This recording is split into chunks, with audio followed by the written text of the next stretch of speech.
in which the d orbitals are progressively filled in each of the 4 long period. The element constituting the f log are those in which the 4f and 5f orbitals are progressively filled. अरे बकवास, कुछ ऐसा हो जहां कुछ काम का हो जाए फालतू.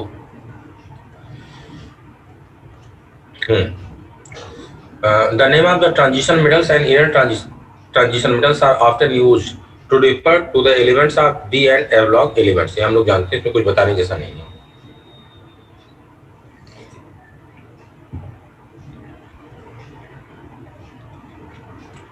There are mainly 3 series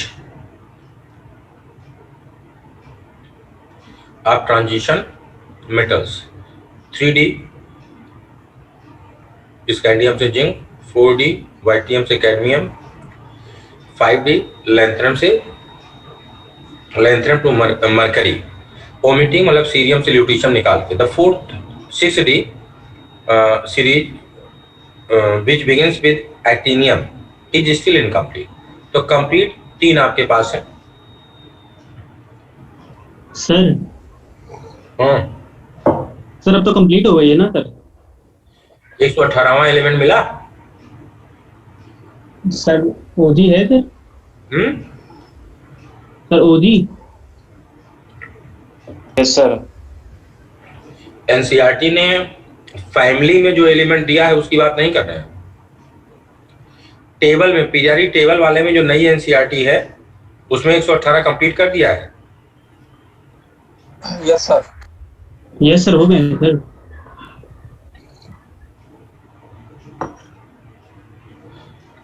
तो ये जो हम लोगों ने डाउनलोड किया, क्या है पुरानी डाउनलोड हुई है क्या?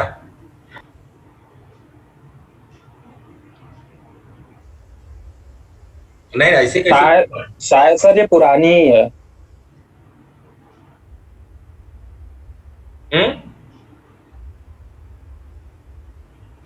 चलो देखते हैं,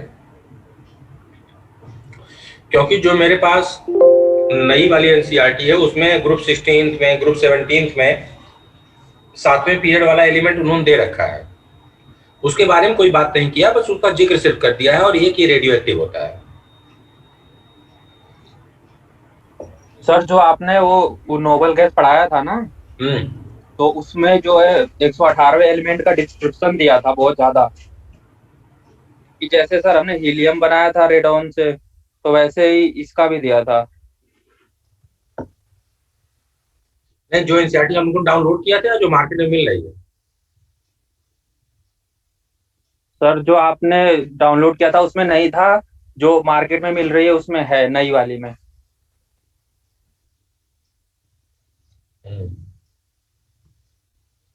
अरे यार हम लोग कहाँ डाउनलोड कर रहे हैं जो पुरानी आ जा रही है अपने पास. चलो तो फिर तो देखना पड़ेगा, नई डाउनलोडेड एक बार देखना पड़ेगा, नहीं तो फिर जो मेरे पास अभी तो मैंने एक लेके आया था जिसमें फैमिली थी, बाकी तो सब पुरानी मेरे पास भी है. फैमिली वाली एक नई है मेरे पास. चलो देखेंगे अभी.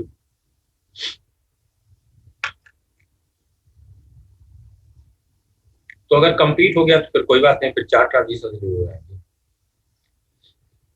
Strictly speaking, a transition element is defined as the one which has incompletely filled d orbital in its ground state or any of its excited states.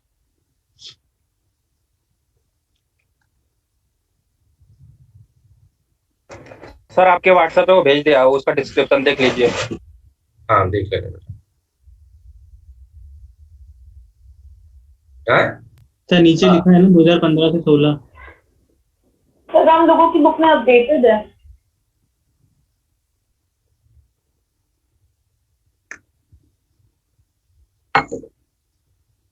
तो क्या नेट पे नई वाली नहीं है क्या? है सर. होगी सर नेट पे. अरे यार तुम लोग वही काम कर, न्यू एडिशन डालिए सर, आएगी. तो फिर गलत कहाँ डाउनलोड Yes, sir. कर.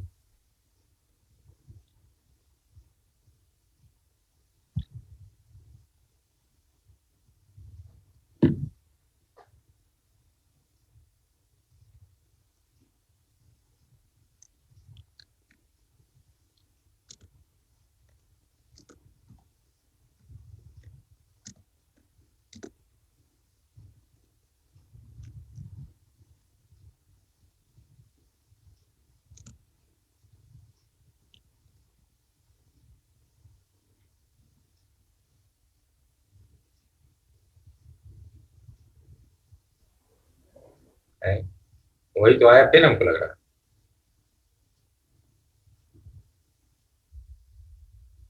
फिर पुरानी वाली आ गई।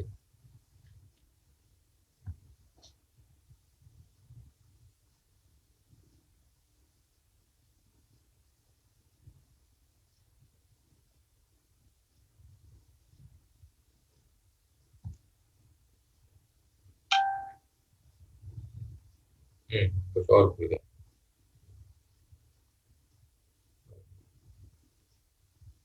हाँ, ये अबे नहीं है, नई है पुरानी है, देखो 2019-20 सर नहीं है नई है।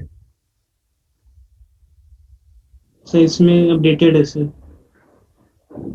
हाँ तो ये डाउनलोड किया जाए। जिसमें फोन लीजिए।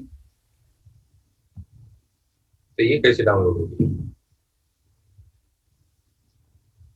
कहीं डाउनलोड का कुछ बना है?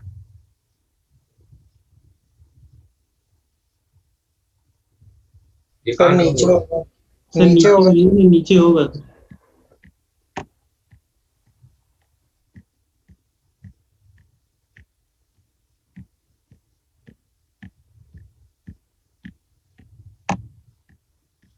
हाँ जब पढ़ी रहे पुरानी काहे पढ़े यार, नया ना पढ़ा जाए। हाँ। अरे यार कहाँ डाउनलोड होगा? कहीं दिया तो नहीं?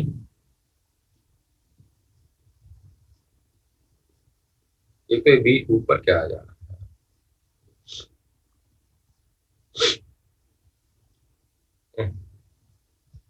गड़बड़ हो गई। सर लगता है कि नई का डाउनलोडिंग ऑप्शन नहीं दिया है। कहीं दिख नहीं रहा यार। ये देखो डाउन, ये क्या लिखा? Download NCERT class 12 PDF. Sir click here पे दबाइए। लिंक कहाँ है? लिंक हेयर लिखा है। नीचे जो क्लिक ये किया। ये वाला, ये ना? Yes sir. चलो दबा दो इसको।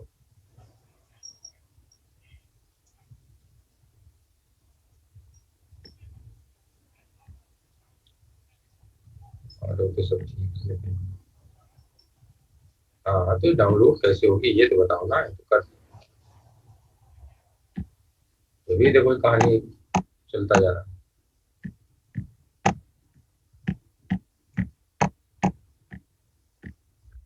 हाँ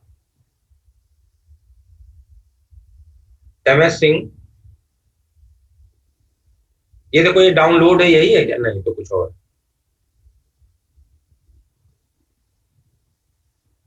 ये देखो यही है क्या download? Yes sir. Yes sir. आ गया आ गया आ गया बेटा, हमको लग रहा है। चलो खुल के देख लेते हैं। हाँ यही है ना? 2021 है तो हाँ आ गया यस आ सर। गया आ गया। तो ये तो फिर बेकार है हम लोग का, इसको हटा देते हैं। अच्छा हटाएंगे बाद में, पहले डिलीट। आई डिलीट नहीं हुआ। अरे छोड़ो यार। Ctrl Z 2-3 बार ना दबा दो, पता चला कुछ और मिट जाए, इसमें ढेर सारे पड़े। इसके ऊपर कर्सर कर दिया, CRT कंट्रोल मतलब CRT ना, CTRL और Z Z।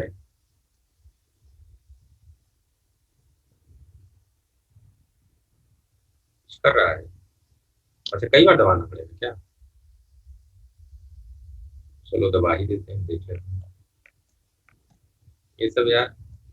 अच्छा ये तुम लोग कहाँ सीख ली, कहाँ कंप्यूटर की जरूरत पड़ती है तुम लोग को? अच्छा ये नहीं मिट रहा बेटा, कोई बात नहीं, हम इसमें डाल दे रहे हैं, बाद में देखा जाएगा। इसमें कर लेते हैं, बाद में अपना मिटाते रहेंगे। बेवजह समय फिर बर्बाद करेगा ये। आ जाए अपनी, आ गई। चलो भाई अब यहाँ से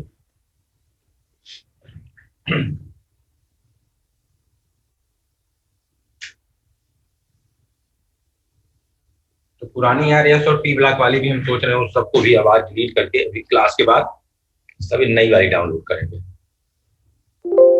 तो कवाड़ क्या मतलब यार पुरानी वेबसाइट तुम देख लेंगे, अगर डाउनलोड आज अभी करेंगे काम चीजें होंगी तो देख लेंगे। हाँ तो बताए तो यार msing2010@gmail.com।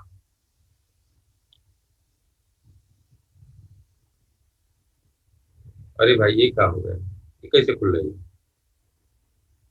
सही से नहीं डाउनलोड हुई क्या? हाँ खुल है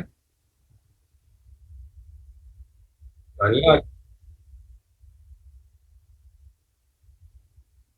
हम ये सोच रहे हैं बेटा कि क्लास हम लोग की एक बार शुरू हो जाए, तुम फिर हमको एसपी सब भेज दो यार। हाँ ये हम लोग की एक बार क्लास शुरू हो जाए। अच्छा ये नई वाली है, हाँ ठीक, चलो बस हो गया।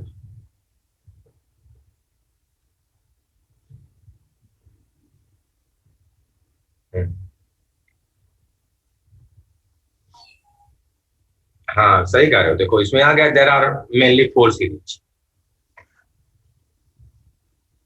देर आर मेनली 4 सीरीज, और आगे उन्होंने दे रखा है कि कौन कौन सी क्या है। फिर आगे जो अभी हम लोगों ने अंडरलाइन किया था कि transition metals are defined as a metal which have incompletely d substance either in neutral atom or in their ion. Zinc, cadmium और मरकरी चूंकि इनका डी पूरा का पूरा भरा होता है इसलिए इन्हें हम लोग ट्रांजिशन एलिमेंट कंसीडर नहीं करते, इनके ग्राउंड स्टेट में भी और इनके मोस्ट कॉमन यानी +2 ऑक्सीडेशन स्टेट में। आगे बोल रहे हैं चूंकि ये लोग एंड मेंबर डी सीरीज के होते हैं इसीलिए इनकी स्टडी केमिस्ट्री हम लोग डी ब्लॉक के साथ ही पढ़ लेते हैं, लेकिन इन्हें हम ट्रांजिशन एलिमेंट कंसीडर नहीं करते। आगे the presence of partially filled d and f orbitals in their atoms make transition element different from that of the non transition elements। क्यों क्यों? एक तो पार्शियली फिल्ड d ऑर्बिटल और f ऑर्बिटल के कारण इनकी केमिस्ट्री s और p block से डिफर हो जाती है। the non transition element has transition अच्छा then the non transition element has transition element and their compounds are studied separately, और हम लोग पढ़ रहे हैं सेपरेटली, सब बेकार की बात है, काम की बात काम दिया इन्होंने। Position in the periodic table. The D block occupies the large middle section of the periodic table. और कहाँ between the S and P block. The D orbitals of the penultimate energy level of atoms receive electron giving बकवास electronic configuration. इनका general electronic configuration है n-1, D में A से लेके 10 electron और ns1 to 2।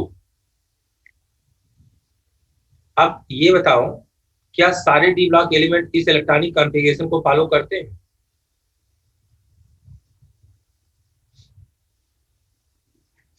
बोलो भैया। No sir. No sir. कौन नहीं follow? No sir. Palladium palladium का NS0 होता है। टीडी का चलो बोलो कॉन्फ़िगरेशन बोलो। पीडी का कॉन्फ़िगरेशन बोलो।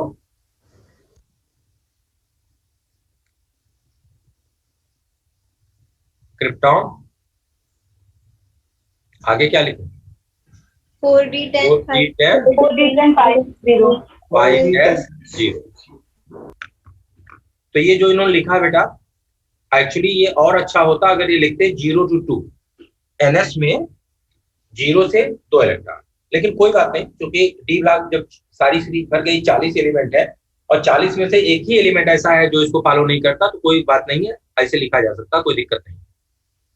आगे the n-1 stand for the inner d orbital which may have 1 to 10 electrons and the outermost ns orbitals may have 1 or 2 electrons. However, this generalization has several exceptions, ढेर सारे exceptions हैं। और ये जो उन्होंने नोटंकी दिया है सब बेकार की बात है, ये कापर है, ये है, वो है, अभी आगे हम लोग देखेंगे। अब पहले इतने से रिलेटेड एक क्वेश्चन बता दीजिए जो एक कहानी इन्होंने लिखा है ये पूरी, इससे रिलेटेड अगर कोई क्वेश्चन बनाया जाए तो हम क्या पूछेंगे आपसे, या एग्जामिनर आपसे क्या पूछेगा? तो पहला क्वेश्चन ले लो भाई।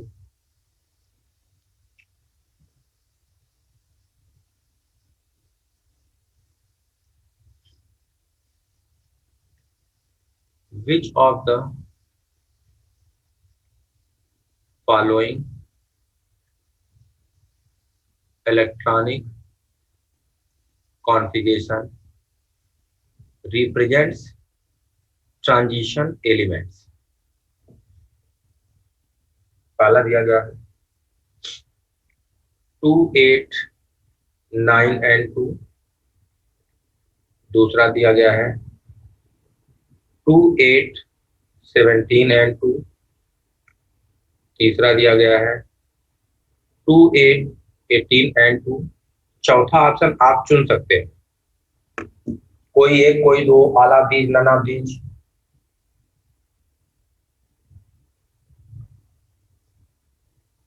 आंसर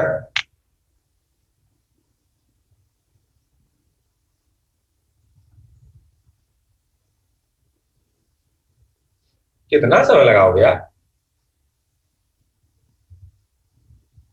भैया आवाज नहीं आ रही क्या मेरी? आ रही सर। अच्छा आ रही, तो आंसर तो बताओ यार।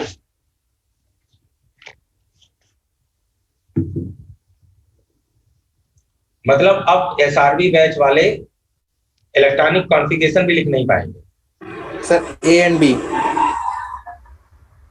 ए and sir all. All sir. Sir all. सब।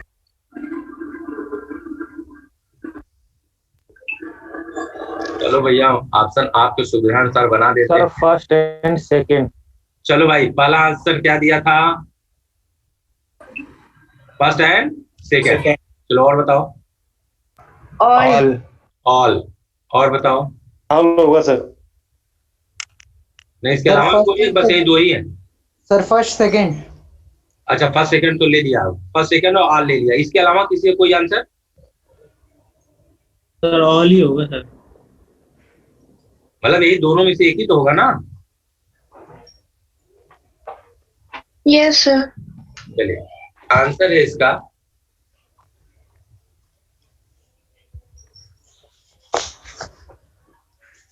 First and second.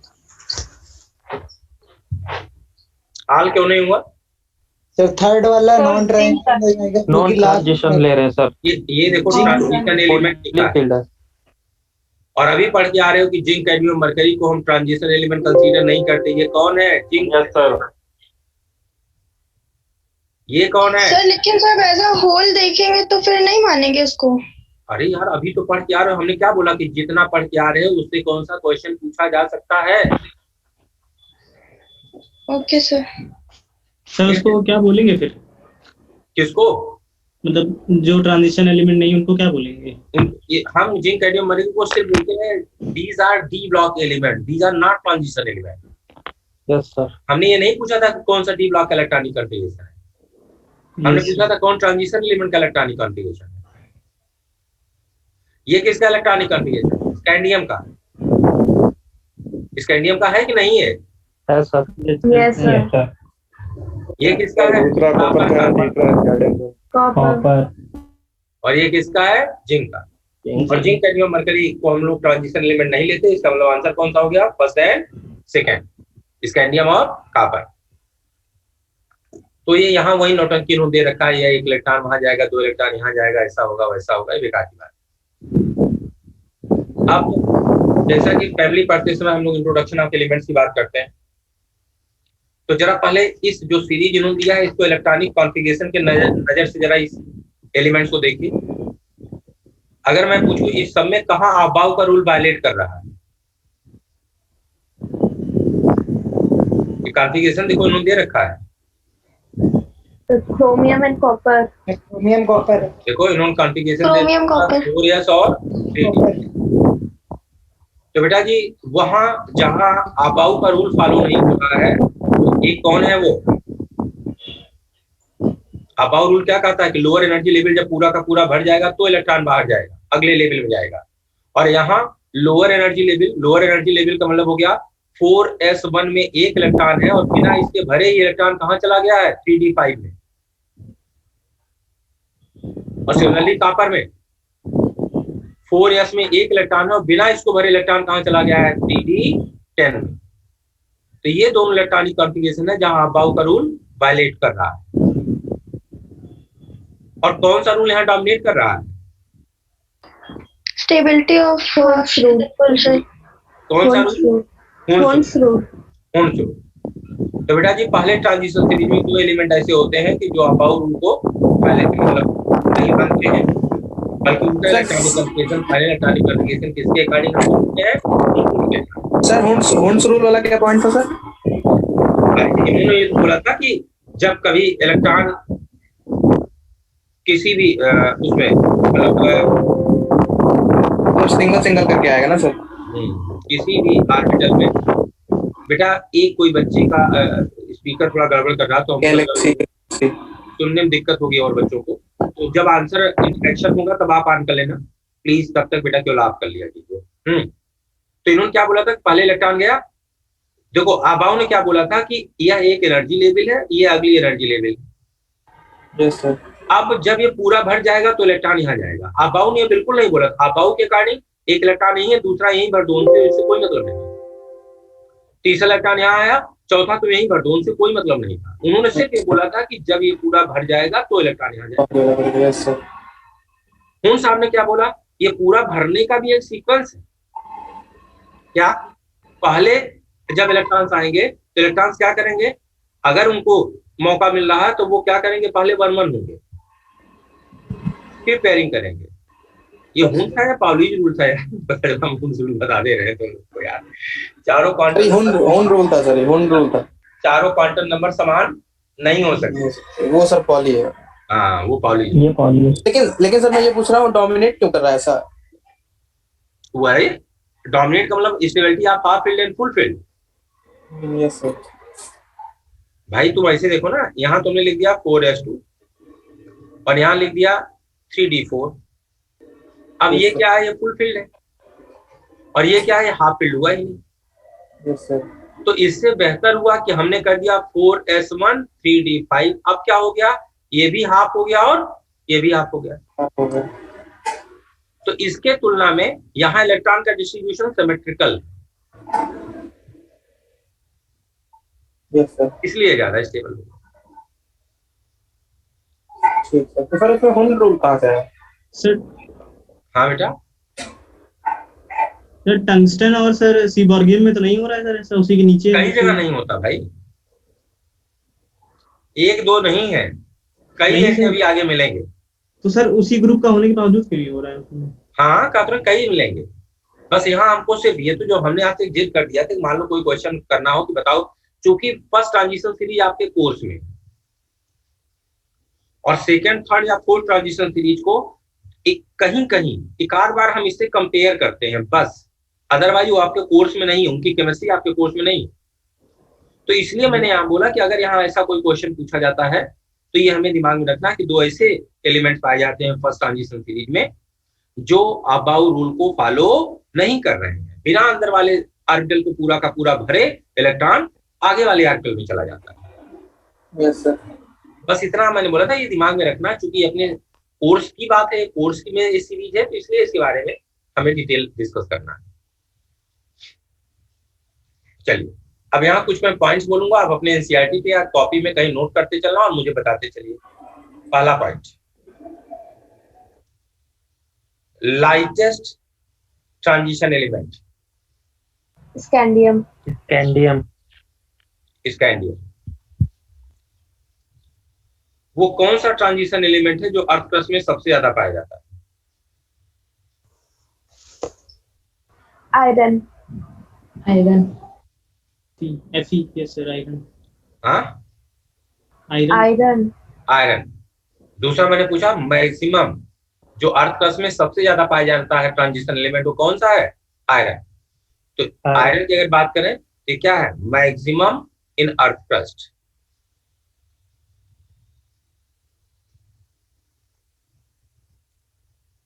First transition series में या ओवरऑल पूरे अगर केमिस्ट्री की बात करें तो कौन सा ऐसा एलिमेंट है जिसका न्यूक्लियस सबसे ज्यादा स्टेबल होता है? Sir iron iron. आयरन। हाँ, मैक्सिमम स्टेबल न्यूक्लियाई। इसका न्यूक्लियस सबसे ज्यादा स्टेबल क्यों होता है? Maximum binding energy per nucleon. Maximum binding energy per nucleon. Iron haemoglobin में किस ऑक्सीडेशन स्टेट में पाया जाता है? +2। +2 में ही रहता है क्या? सर जब उसका ऑक्सीडेशन हो जाएगा तो +3 में जाएगा। मतलब वो तो चेंज होता रहा होगा ना कि जब लंग्स में गया तो कहाँ चला गया? नहीं सर +2 नहीं सर, एक ही रहता है, +2 रहता है। क्या एक ही रहता है? +3 हो जाएगा सर, दिक्कत हो जाएगी, मर जाएंगे। Yes sir. ओह, चलो कोई बात नहीं। तो ये कार्बोक्सी हीमोग्लोबिन। नहीं कार्बोनिल।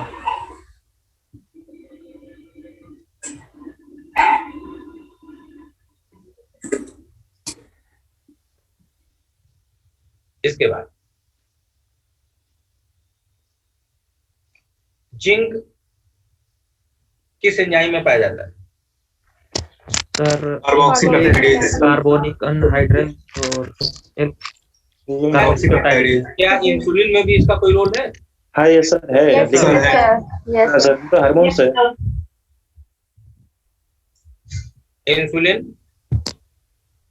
कार्बोक्सी एनहाइड्रेज नहीं, carbonic anhydrase. Yes sir. Alcohol dehydrogenase. Alcohol dehydrogenase. Carboxypeptidase भी है। कार्बोक्सीपेप्टाइडेज। Yes sir. तो ऑक्सीजन को भी एक्टिवेट करता है सर। और अल्कोहल डिहाइड्रोजिनेज भी है। तो चलो ये आप सब नोट करके रखिए। और क्या, कोबाल्ट किस विटामिन में? B12 साइनोकोबालामाइन B12 किस ऑक्सीडेशन स्टेट में? +3 3 की 2? 3 क्या विटामिन B12 में क्या कुछ प्रो होता है क्या? मतलब इनएक्टिव, एक्टिव? सर इसकी जानकारी नहीं सर। तो मतलब आप कंफर्म हो ना कि +3 में है? बायो में होगा ये सब पार्ट आता है ना सर। ये पढ़ा तो नहीं सर। सर इसमें अक्सर मतलब पढ़ा होगा सर, किसी ने तो पढ़ा ही होगा। ऑक्सीडेशन स्टेट तो चेक कर लेते हैं, कीजिएगा। ऑक्सीडेशन स्टेट मतलब अपडेट कर लेना। Mn किस एंजाइम या किस हार्मोन में पाया जाता है? क्लोरोफिल। आर्जिनेज मिलता है। Yes sir, arginase. और दूसरा क्लोरोफिल। सारे ट्रांजिशन एलिमेंट में ऑक्सीडेशन नंबर का सबसे ज्यादा वेरिएशन कौन शो करता है? मैग्नीज। +3 है सर, +3 है सर। नेट पे देखिए। +3 है सर। अच्छा, maximum variation in oxidation state. Sir फिर ऑस्मियम क्या होगा सर? Maximum oxidation state. आ रहे हैं। तो Mn क्या करता है? मैक्सिमम ऑक्सीडेशन नंबर में का सबसे ज्यादा वेरिएशन शो करता है। और ऑस्मियम और रुथेनियम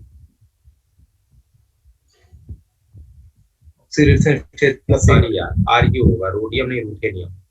सर जेनन भी तो होगा। है?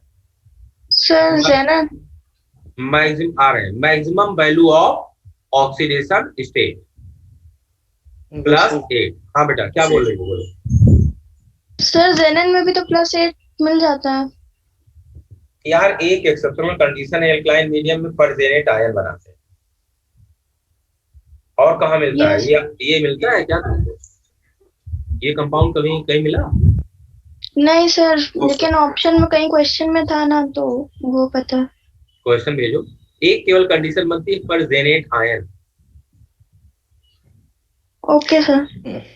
और वो भी परजेनेट है नहीं, मतलब वो तो जबरदस्ती का है कि इधर उधर से ढूंढ ढांट के लेके आप हम लोग बात कर लेते हैं।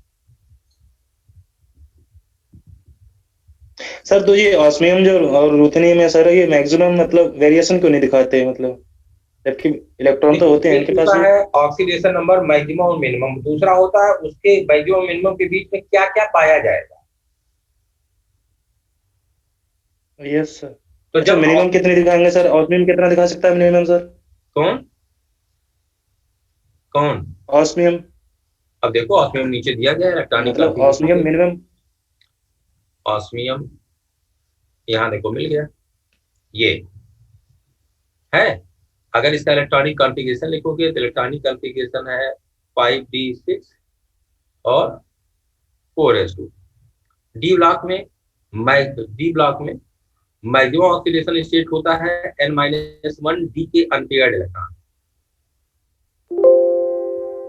और प्लस ns के सारे इलेक्ट्रॉन्स, और मिनिमम ऑक्सीडेशन स्टेट होता है ns के सारे इलेक्ट्रॉन्स। तो अगर यहां बात करें तो इसके 2 इलेक्ट्रॉन्स हो गए और इसके 4, 4 2 6। लेकिन इस लिमिट के बाहर भी जो डी ब्लॉक का ऑक्सीडेशन नंबर निकालने का हम लोग का ये है, जिससे हम लोग निकालते हैं, इस लिमिट के बाद इस हिसाब से देखें तो ऑस्मियम का मैक्सिमम ऑक्सीडेशन स्टेट 6 के बाहर नहीं जाना चाहिए, क्योंकि n-1 डी के अनपेयर्ड इलेक्ट्रॉन्स लेते हैं और प्लस ns के इलेक्ट्रॉन्स। इसके बियॉन्ड कौन सा ऑक्सीडेशन स्टेट शो करता है? एक ही इसके एग्जांपल है और वो भी क्या है? Osmium tetra oxide.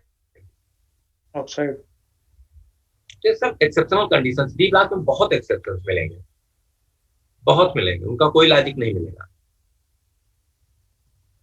सर याद ही करना है। हाँ बच्चा। सर ये 3D और 4D सीरीज याद करना पड़ेगा सर, 2D और 3D 4D? नहीं, केवल आप पहली ट्रांजिशन सीरीज याद कीजिए, यस सर। दूसरी तीसरी में जो जरूरत होगी डिस्कशन में हम आपको बोलते चले। ठीक, ओके सर। चलिए खैर, तो ये बातें हम लोगों ने कर लिया फर्स्ट ट्रांजिशन सीरीज। यहां आ गए हम लोग second transition series. Yttrium, zirconium, niobium, molybdenum, technetium, ruthenium, rhodium, palladium.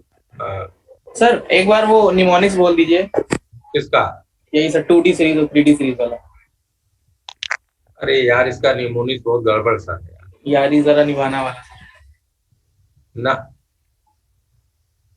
ये जरूरी नहीं, मोहब्बत सीरीज लाते रहे पहले अगर इसका निमोनिक्स बड़ा गड़बड़ है यार। चलो ठीक है सर, हम ले लेंगे बाकी से लेंगे। हाँ। ये तो ये होता है ना कि नन्हे मुन्ने जो बच्चे एमोन वगैरह की बात होती है तो वो लोग थोड़ा सा एक्साइटेड होते हैं तो पढ़ने से। एक्चुअली जब इंटर का बच्चा आता है कुछ पता होता नहीं, तो उसको बहुत ज्यादा पढ़ाने कितना लॉजिकल दे दो तो उसे लगेगा काहे सर पढ़ा रहे हो। तो उनको ये सब रहता है, चलो ठीक है भाई, उनका भी इंटरेस्ट बना रहे कम से कम सब्जेक्ट में। हाँ यार, सेकेंड ट्रांजिशन सीरीज, इसमें कुछ एलिमेंट्स हैं जिनके बारे में हमें जानना चाहिए, जैसे टेक्नीशियम। क्या खास बात है? First man made element. Radio active होता है या नहीं? होता है सर। रेडियो एक्टिव जो भी मैन-मेड होगा वो रेडियो एक्टिव होगा। जितने भी मैन-मेड एलिमेंट होते हैं they all are radioactive. ठीक? क्या सर? जितने भी मैन-मेड एलिमेंट है they all are radioactive. Okay sir. Man-made कौन सा एलिमेंट से चालू होते हैं सर? बेटा 92 के बाद तो सारे हैं, और तो 63 में और 43 में है सर। हाँ यस सर। अच्छा सर 63 तो है ना मैन-मेड? 63 है मैन-मेड। Yes sir. ये कहाँ पता चल गया, कैसे? सर पूछना चाह रहा हूँ, मेरे में लिखा हुआ था सर। हाँ 63 मैन-मेड है ना सर ये भी? हाँ सर, मतलब पूछ रहा हूँ सर। अरे कहाँ से आ जाएंगे यार भाई, 7वें पीरियड के सारे एलिमेंट रेडियो एक्टिव है। मतलब नहीं है। 7वें पीरियड में 92 के बाद की बात करें तो मैनमेड ले देते हैं, और उसके पहले 61 में सर, 61 में। मतलब 61 ये मैनमेड है नहीं है, ये बता दीजिए बस। नहीं 61, हम सब 61 एटॉमिक नंबर। हाँ सर। अरे अच्छा, 58 से 71, और इसमें एक होता है प्रोमीथियम, और प्रोमीथियम है रेडियो यस सर। एक्टिव। तो ये Active. कहीं 61 तुम्हारा प्रोमीथियम तो नहीं है ना? यस सर, वही वही है। सर 61 वही है। प्रोमीथियम है, यस सर। क्योंकि Yes, sir. यस हाँ, सर। क्योंकि सारे लैंथेनाइड में सिर्फ एक रेडियो एक्टिव होता है, प्रोमीथियम और पीरियड। Yes sir. और जितने भी रेडियो एक्टिव एलिमेंट्स ऊपर वाले हैं, अच्छा एक चीज और है, जितने भी मैन मेड होते हैं वो सारे के सारे रेडियो एक्टिव हैं। जो naturally occurring radio active elements वो सब यूरेनियम के आसपास है। तो अगर बेटा मैं श्योर नहीं हूं, ये एक बार चेक ही करना पड़ेगा, लेकिन चूंकि प्रोमीथियम इसका देखो एटॉमिक नंबर बहुत पहले है, और अगर ऐसा कोई एलिमेंट है सर। है तो वो 61 है सर, देख लिया। ये चेक करना। देख लिया। Yes, sir. नहीं 61 है सर, देख होता लिया। है, कोई डाउट नहीं, ये तो पता है। मैनुएड है ना? नहीं वही कह रहे हैं, मैनमेड के लिए एक बार मुझे चेक करना पड़ेगा कि मैनमेड है या नहीं। सर ये ओनली रेडियो एक्टिव है लेंथेनम में, लेंथेनॉइड तो नहीं, among lanthanides only promethium is radio active. हाँ सर वही। सिर्फ Yes. प्रोमीथियम रेडियो एक्टिव और कोई लैंथेनाइड में नहीं है। And all the actinides are radioactive, और एक्टिनाइड में कोई नॉर्मल नहीं है, सारे रेडियो एक्टिव। इवन 7वें पीरियड में पाया जाने वाला एक भी एलिमेंट नॉर्मल नहीं है, सारे के सारे 7वें पीरियड के एलिमेंट रेडियो एक्टिव। सर वो पी ब्लॉक में जो लास्ट में है सर, जैसे कि एस्टामीन, तो वो भी है ना सर, एस्टाटीन। फ्रेंसियम से स्टार्ट करो, 87 से 7वां पीरियड शुरू हुआ है, लास्ट तक चले जाओ 118, ऑल आर रेडियो एक्टिव, जितने हैं वो भी और जो आगे आएंगे वो भी। और Yes, अब 118 तक तो बोले ढूंढ ही लिया है, तो अब जब अगला एलिमेंट ढूंढेंगे तो कहाँ पहुंच जाओगे? 8वें पीरियड में। तो वो भी सर वही होगा। और अब यहाँ भी सारे के सारे क्या होंगे? Radio active. तो ऐसा सर वो हैवी न्यूक्लियस हो जाता है, इसलिए होता है ना? हाँ, न्यूक्लियस इतना हैवी हो जाता है कि उतने ज्यादा प्रोटॉन्स एक साथ पाए जाएंगे, उनके रिपल्सन को जो मेसॉन्स एक्सचेंज के कारण करते है, न्यूक्लियर फोर्स मतलब ब्लैक होल के बाद सबसे स्ट्रांग फोर्स मानी जाती है, लेकिन इतने ज्यादा प्रोटॉन्स एक छोटी सी एरिया में आ जाते हैं कि अब उनको होल्ड करके रख पाना असंभव सी बात होने लगती है।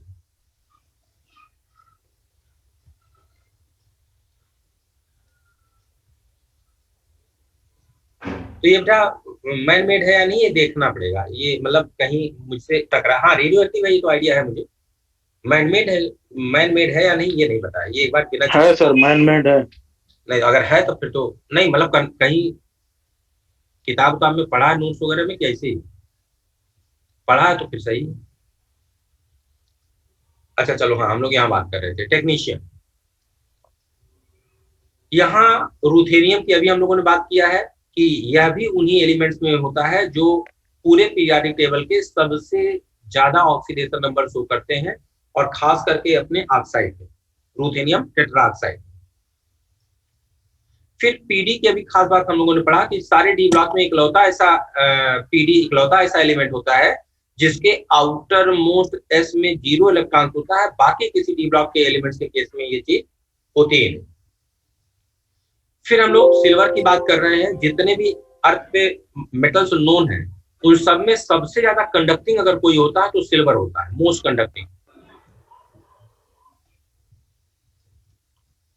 Conducting metal on the earth.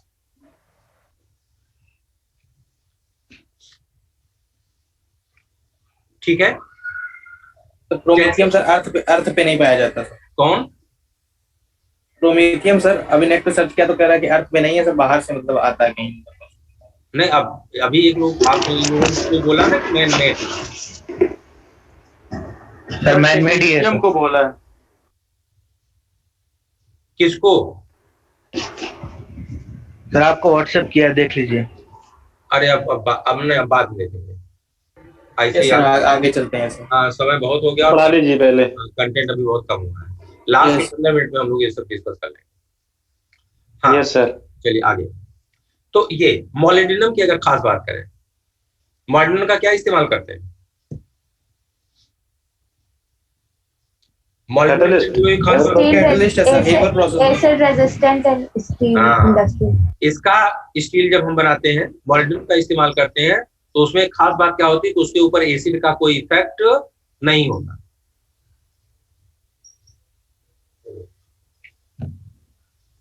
ठीक है, कहाँ यूज करते हैं सर? एसिड रेजिस्टेंट स्टील बनाने में। सर हेबर हाँ, मॉडरेटर के रूप में कैसे इस्तेमाल, हैबर्स प्रोसेस में भी इस्तेमाल करते हो एज कैटलिस्ट। Yes sir. ये तो ऐसे बहुत से एलिमेंट कहीं कहीं कैटलिस्ट या उनके कंपाउंड्स कैटलिस्ट के रूप में इस्तेमाल होते हैं। ये तो अभी पढ़ोगे ना, डी ब्लॉक में क्यूनिक टेंडेंसी होती है, कैटालिटिक प्रॉपर्टी पाई जाती है due to variable oxidation state. Yes sir. Yes sir. चलिए आगे। अब या अगले सीरीज में हम लोग आते हैं। अच्छा, एक चीज और इसमें चेक कर लो, कम से कम पहली जब देखा है तो दूसरी वाली देख ही लो। पहले सीरीज को जरा शुरू सारे को एलिमेंट्स को चेक करो, इलेक्ट्रॉनिक कॉन्फ़िगरेशन जरा बताओ कौन कौन से एलिमेंट है जिनके एस में एक इलेक्ट्रॉन है, सिर्फ दो है। कॉपर और क्रोमियम सर। क्रोमियम। बाकी जितने भी सबके एस में कितने इलेक्ट्रॉन है? दो। यहाँ आओ, सेकेंड ट्रांजिशन सीरीज में सिर्फ तीन है जिनके एस में दो इलेक्ट्रॉन है, बाकी सबके एक इलेक्ट्रॉन है, वाइट्रियम, जर्कोनियम और कैडमियम, पहला, दूसरा और अंतिम। तो ये जो वहां हम आपसे बोल रहे थे हाफ फिल्ड फुल फिल्ड, वो बेटा वहां से बोल दे रहे थे कि एक आध बार ऐसे क्वेश्चन आपके मॉड्यूल वगैरह में टकरा जाते हैं ना, और वो अपने क्योंकि है कोर्स में तो इसलिए वहां बोल दिया। अब यहाँ देखो तो यहाँ क्या हो गया, यहाँ तो नहीं लग रहा हूँ बाउ रूल, कहीं हूंस लग रहा है, कहीं यहाँ बाउ लग रहा है। तो ये चीजों को बहुत ज्यादा जस्टिफाई यहाँ नहीं कर पाएंगे, बहुत एक्सेप्शन ऐसे अभी आगे भी मिलेंगे। तो वैसे भी ये डिटेल अपने कोर्स में नहीं है, तो बहुत ज्यादा सरदर्द इससे रिलेटेड पालना भी नहीं है अपने आप। चलिए खैर आगे, इस एलिमेंट की खास बात बताइए। Maximum melting and boiling point. जितने भी नॉन मेटल्स हैं, मेटल्स की बात कर रहे हैं, मैक्सिमम मेल्टिंग पॉइंट, इस एलिमेंट की खास बात, सारे के सारे liquid at room Metal. Temperature सारे के सारे ट्रांजिशन मेटल्स में मिनिमम मेल्टिंग पॉइंट। पॉइंट।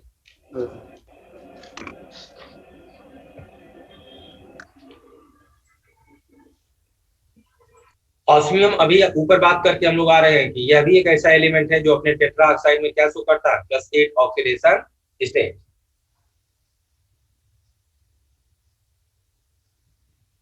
और अब इसकी बात करें, जनरली हम गोल्ड और प्लेटिनम को बार बार जब बोलते हैं तो इनको हम क्या कंसीडर करते हैं, नोबल मेटल्स। सर ये जो प्लेटियम वाला है सर, हाँ, उसका रीजन है कोई सर? ना कोई रीजन नहीं।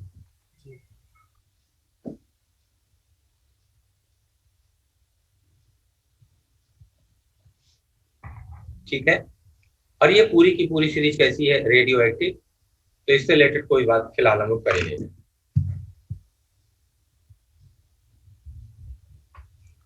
चलिए आगे आ जाए। सर नोबल मेटल कैसे कहते हैं?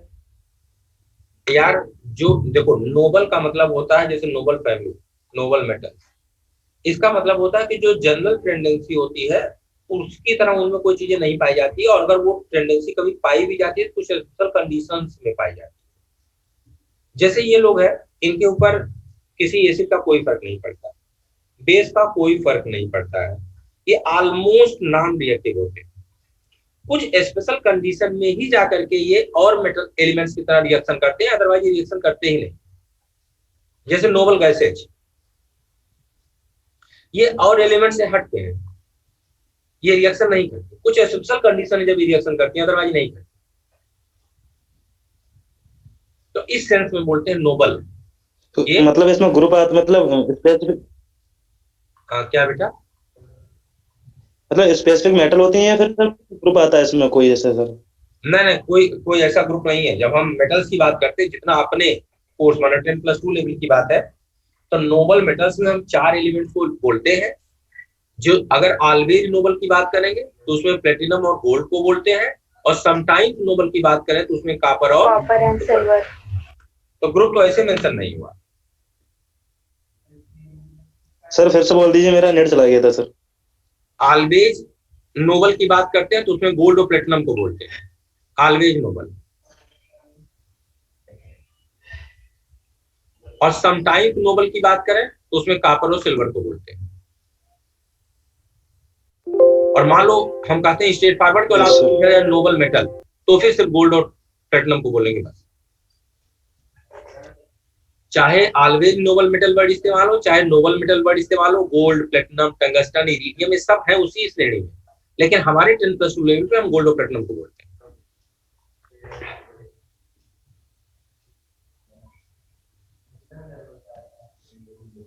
चलिए, the electronic configuration of outer orbitals of zinc, cadmium, mercury and Cn are represented by the general formula N-1 D10 NS2.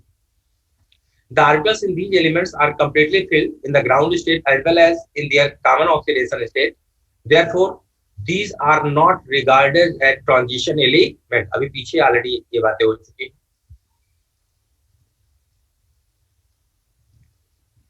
इसका IUPAC नाम बताओ।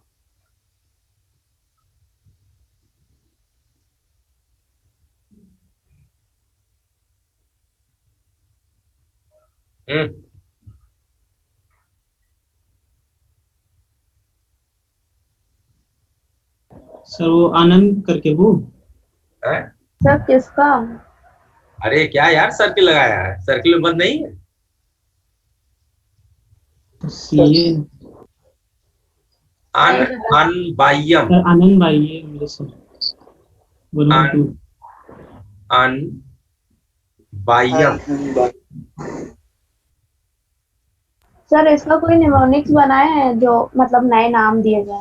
नहीं यार, जरूरत नहीं पड़ी। पर नीट 2020 आया था। हाँ, इस तो बार पेपर में आ गया था। सर कुछ बना दीजिए। तो बना देंगे यार, उसमें क्या करना है, कुछ करना थोड़ी नहीं। एक बार उन सबको सामने रख के सोचना है, नमूने तो बनी जाएगा। सर चार्ट होता है एक ठू से ऑप्शन से हो गया। हाँ, इस बार आया था भाई।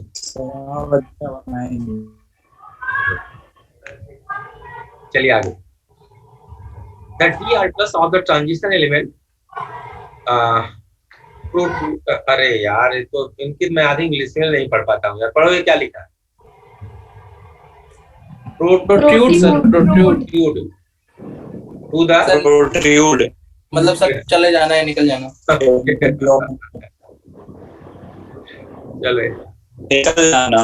हाँ ठीक है। तभी सर नहीं पढ़ते लोग सर। हाँ, तभी सर नहीं पढ़ते। एनसीईआरटी नहीं पढ़ते, सही कह रहे हो। आदि मतलब जो साधारण इंग्लिश है, पता नहीं इनके राइटर को क्या बीमारी है कि कुछ न कुछ ऐसा जरूर डाल देते हैं कि जो नॉर्मल मीनिंग नहीं मिले। और सबसे कठिन डीए ब्लॉक की है ही। पुराने वाले में प्रोजेक्ट दिया है। एनसीईआरटी तो डी ब्लॉक समझ ही नहीं आया तो पढ़ा दे दो। नहीं, डी ब्लॉक एफ ब्लॉक को समझना नहीं बेटा, एक्सेप्शन बहुत। अभी हम लोग जब पढ़ेंगे कई जगह ऐसा आएगा जब हम आपसे बोल देंगे देखो ये जुगाड़ है, इससे तुम्हारा आंसर हो जाएगा, भाड़ में है। लेकिन अब जब तक अभी नहीं गाड़ी फंस रही तब तक पढ़ रहे हैं, कोई बात नहीं। जहाँ गाड़ी फंसेगी वहाँ जुगाड़ निकालेंगे। सर नहीं, पुरानी में सर प्रोजेक्ट दिया है सर, वो मतलब साल दर साल उसको मुश्किल कर रहे हैं सर। हाँ, वही हम कह रहे हैं ना, मतलब जबरदस्ती की बात। चलो खैर, अब किस संदर्भ में इन्होंने दे रखा, surround as well atom the molecule surrounding them in some respect ions of a given DN. अरे यार भैया टाइप चीजें क्या क्या दे रखा है यार। Electron with partially field d orbitals of these given the certain characteristic properties such as display of a variety। हाँ चलो भाई, यहाँ से काम का कुछ चीजें मिल गई।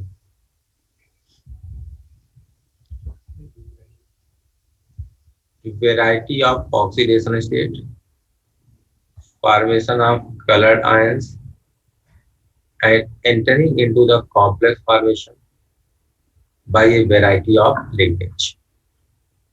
अगर मैं आपसे बोलूं कि डी ब्लॉक एलिमेंट्स की जनरल प्रॉपर्टीज या कॉमन प्रॉपर्टीज, मतलब जो पाई जाती है और उसमें एक्सेप्शन हम कंसीडर नहीं कर रहे हैं, तो जरा बताइए डी ब्लॉक के एलिमेंट की पहली खास बात क्या हो गई कि वेरिएबल ऑक्सीडेशन स्टेट होता है। वेरिएबल ऑक्सीडेशन स्टेट रीजन क्या है? इन्वॉल्वमेंट ऑफ n-1d और ns की सर एनर्जी का सेम हो जाता है। हाँ, क्योंकि इनके n-1d और ns और ns की एनर्जी करीब करीब सेम हो जाती है, डिफरेंस बहुत कम होता है। और अगर इन दोनों सबसेल के एनर्जी का डिफरेंस बहुत कम होगा तो जरूरत पड़ने पे ns के इलेक्ट्रॉन्स और जरूरत पड़ने पे nd के इलेक्ट्रॉन्स इक्वली बॉन्डिंग में पार्टिसिपेट करेंगे। और जितने ज्यादा नंबर ऑफ इलेक्ट्रॉन बॉन्डिंग में पार्टिसिपेट करेंगे, ऑक्सीडेशन नंबर का वेरिएशन उतना ज्यादा। तो अगर पूछा गया कि ये लोग वेरिएबल ऑक्सीडेशन स्टेट शो करते हैं तो हम क्या बोलेंगे? हाँ, ऐसा होता है। क्यों? Due to lesser energy difference between the ns and n-1d orbitals या सबसेल। ठीक, आगे ये और इनके कंपाउंड्स मोस्टली होते हैं paramagnetic due to presence of unpaired electrons. Coloured होते हैं due to presence of unpaired electron. Catalytic property show करते हैं काहे? Variable oxidation number due to variable oxidation state. Catalytic property क्यों शो करते हैं? Due to variable oxidation state. Coloured होते हैं और कैटालिटिक प्रॉपर्टी शो करते हैं ड्यू टू, इनमें कॉम्प्लेक्स फॉर्मेशन की टेंडेंसी होती है काहे? High effective nuclear charge. दो चीजें बोलेंगे, क्या एप्रोप्रिएट एनर्जी के वेकेंट डी ऑर्बिटल्स पाए जाते हैं और इनका इफेक्टिव न्यूक्लियर चार्ज भी क्या होता है? ज्यादा। जेड इफेक्टिव भी क्या होता है? हाई होता है। और एप्रोप्रिएट एनर्जी के वेकेंट डी ऑर्बिटल्स होते हैं, इसलिए इनमें कॉम्प्लेक्स फॉर्मेशन की टेंडेंसी पाई जाती है। ठीक, तो ये तो एक जनरल प्रॉपर्टी अगर हम बात करें भाई, जनरली डी ब्लॉक एलिमेंट कौन सी प्रॉपर्टी शो करते हैं? तो वेरिएबल ऑक्सीडेशन स्टेट शो करते हैं, पैरामैग्नेटिक होते हैं, कलर्ड होते हैं, उनमें कैटालिटिक प्रॉपर्टी पाई जाती है और उनमें कॉम्प्लेक्स फॉर्मेशन की टेंडेंसी पाई जाती है। सर कॉम्प्लेक्स फॉर्मेशन दोबारा बता दीजिए सर। कॉम्प्लेक्स फॉर्मेशन का मतलब होता है बेटा कि जैसे कोई लिगेंड अगर होगा, ये लोन पेयर ऑफ इलेक्ट्रॉन देगा, तो सबसे पहली बात अगर ये लोन पेयर ऑफ इलेक्ट्रॉन देगा तो इसको रखने के लिए जगह होनी चाहिए। इनके पास वेकेंट डी ऑर्बिटल्स होते हैं। दूसरी बात, ये लोन पेयर है, अगर ये लोन पेयर दे रहा है तो सामने वाले में लोन पेयर लेने की टेंडेंसी होनी चाहिए, यानी उसे लुईस एसिड की तरह काम करना चाहिए, या कोई उसके पास ऐसा होना चाहिए जो लोन पेयर को अट्रैक्ट करे। तो उसके लिए हमने क्या बोला? इनका जेड इफेक्टिव क्या होता है? बहुत ही ज्यादा होता है। तो ये जो लिगेंड्स के द्वारा लोन पेयर ऑफ इलेक्ट्रॉन दिया जाता है उसको एक खींच के अपने पास होल्ड कर सकते हैं। सर हाँ सर, वो कैटालिटिक में तो वो वाला भी रीजन तो होता है सर कि इनके पास एक्टिव साइट्स होती हैं वेकेंट, तो उसमें सर बेटा एक्टिव साइट्स का मतलब सरफेस का होता है, एंजाइम्स में होती हैं। सर इनका जो शेप होता है वो कॉम्प्लेक्स है, तो ये सराउंडिंग से टच में रहती है, इसी को बोल देते हैं कि एक्टिव साइट होता है। एक्चुअली बेटा जैसे अभी हमने क्या बोला, वेरिएबल बैलेंसिंग, इसे जब आप कार्बन फैमिली पढ़ रहे थे तो एक वर्ड आया था डैंगलिंग बॉन्ड। डैंगलिंग बॉन्ड को हम लोगों ने क्या बोला था? Free valency on the surface. नहीं, ग्रेफाइट वाले में, ग्रेफाइट में फुल्लीन्स की जब बात करें फुल्लीन्स में डैंगलिंग बॉन्ड नहीं होते और बाकी कार्बन ग्रेफाइट सब में डैंगलिंग बॉन्ड होते हैं। Yes sir. हम ये नहीं जानते हैं डैंगलिंग बॉन्ड का मतलब क्या था। Free valency on the surface. अब जो फ्री वैलेंसी सरफेस पे है आप उसे बोल सकते हो बाइंडिंग साइट से, वहां कोई आएगा तो उसे चिपका लेंगे। ट्रांजिशन मेटल्स में जो कैटालिटिक प्रॉपर्टी पाई जाती है उसके पीछे दो रीजन होता है। एक रीजन होता है कि इनकी वेरिएबल बैलेंसी होती है और दूसरा होता है इनमें एक यूनिक टेंडेंसी एडजॉर्प्शन की होती है। यह अपने सरफेस पर दूसरे आइटम्स या मॉलिक्यूल को एडजॉर्ब करवा सकते हैं, कर लेते हैं। और अगर मान लो रिएक्टर के रूप में ए और बी है, उसे अपने सरफेस पे एडजॉर्ब कर लेंगे।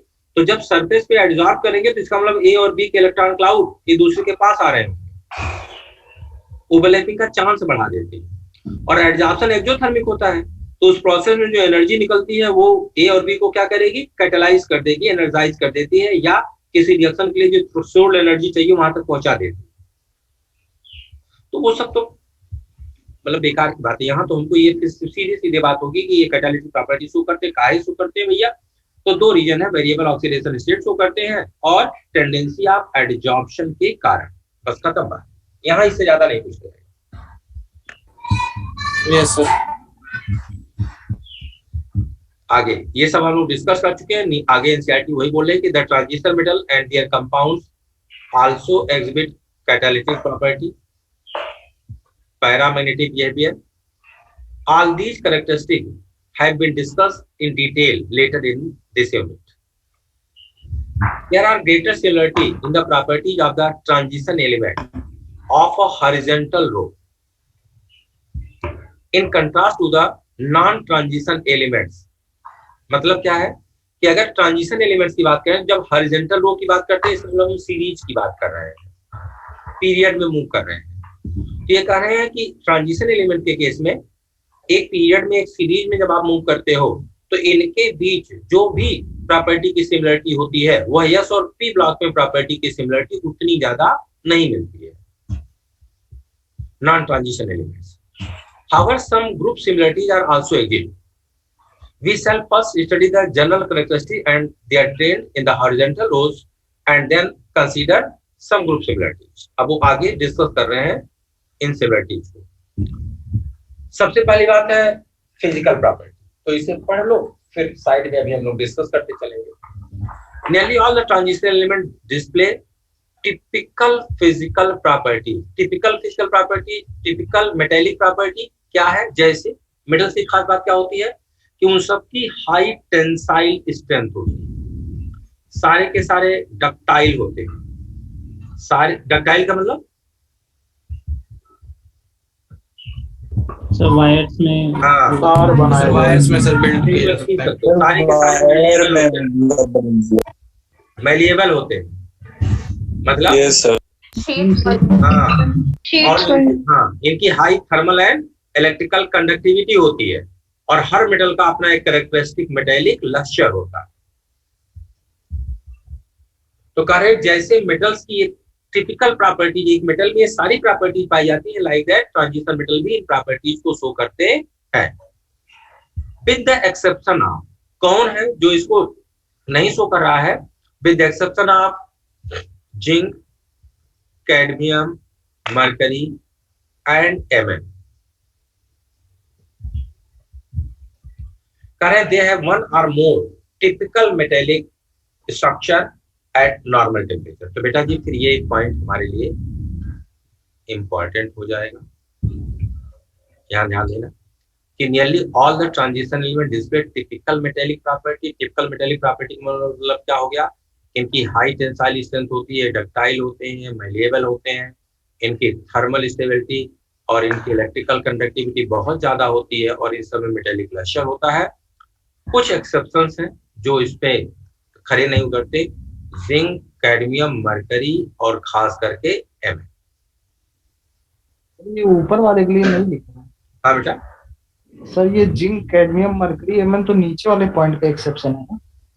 है वहाँ फुल स्टॉप लग चुका है। Yes sir. अरे यार कहाँ पढ़ लिए? अच्छा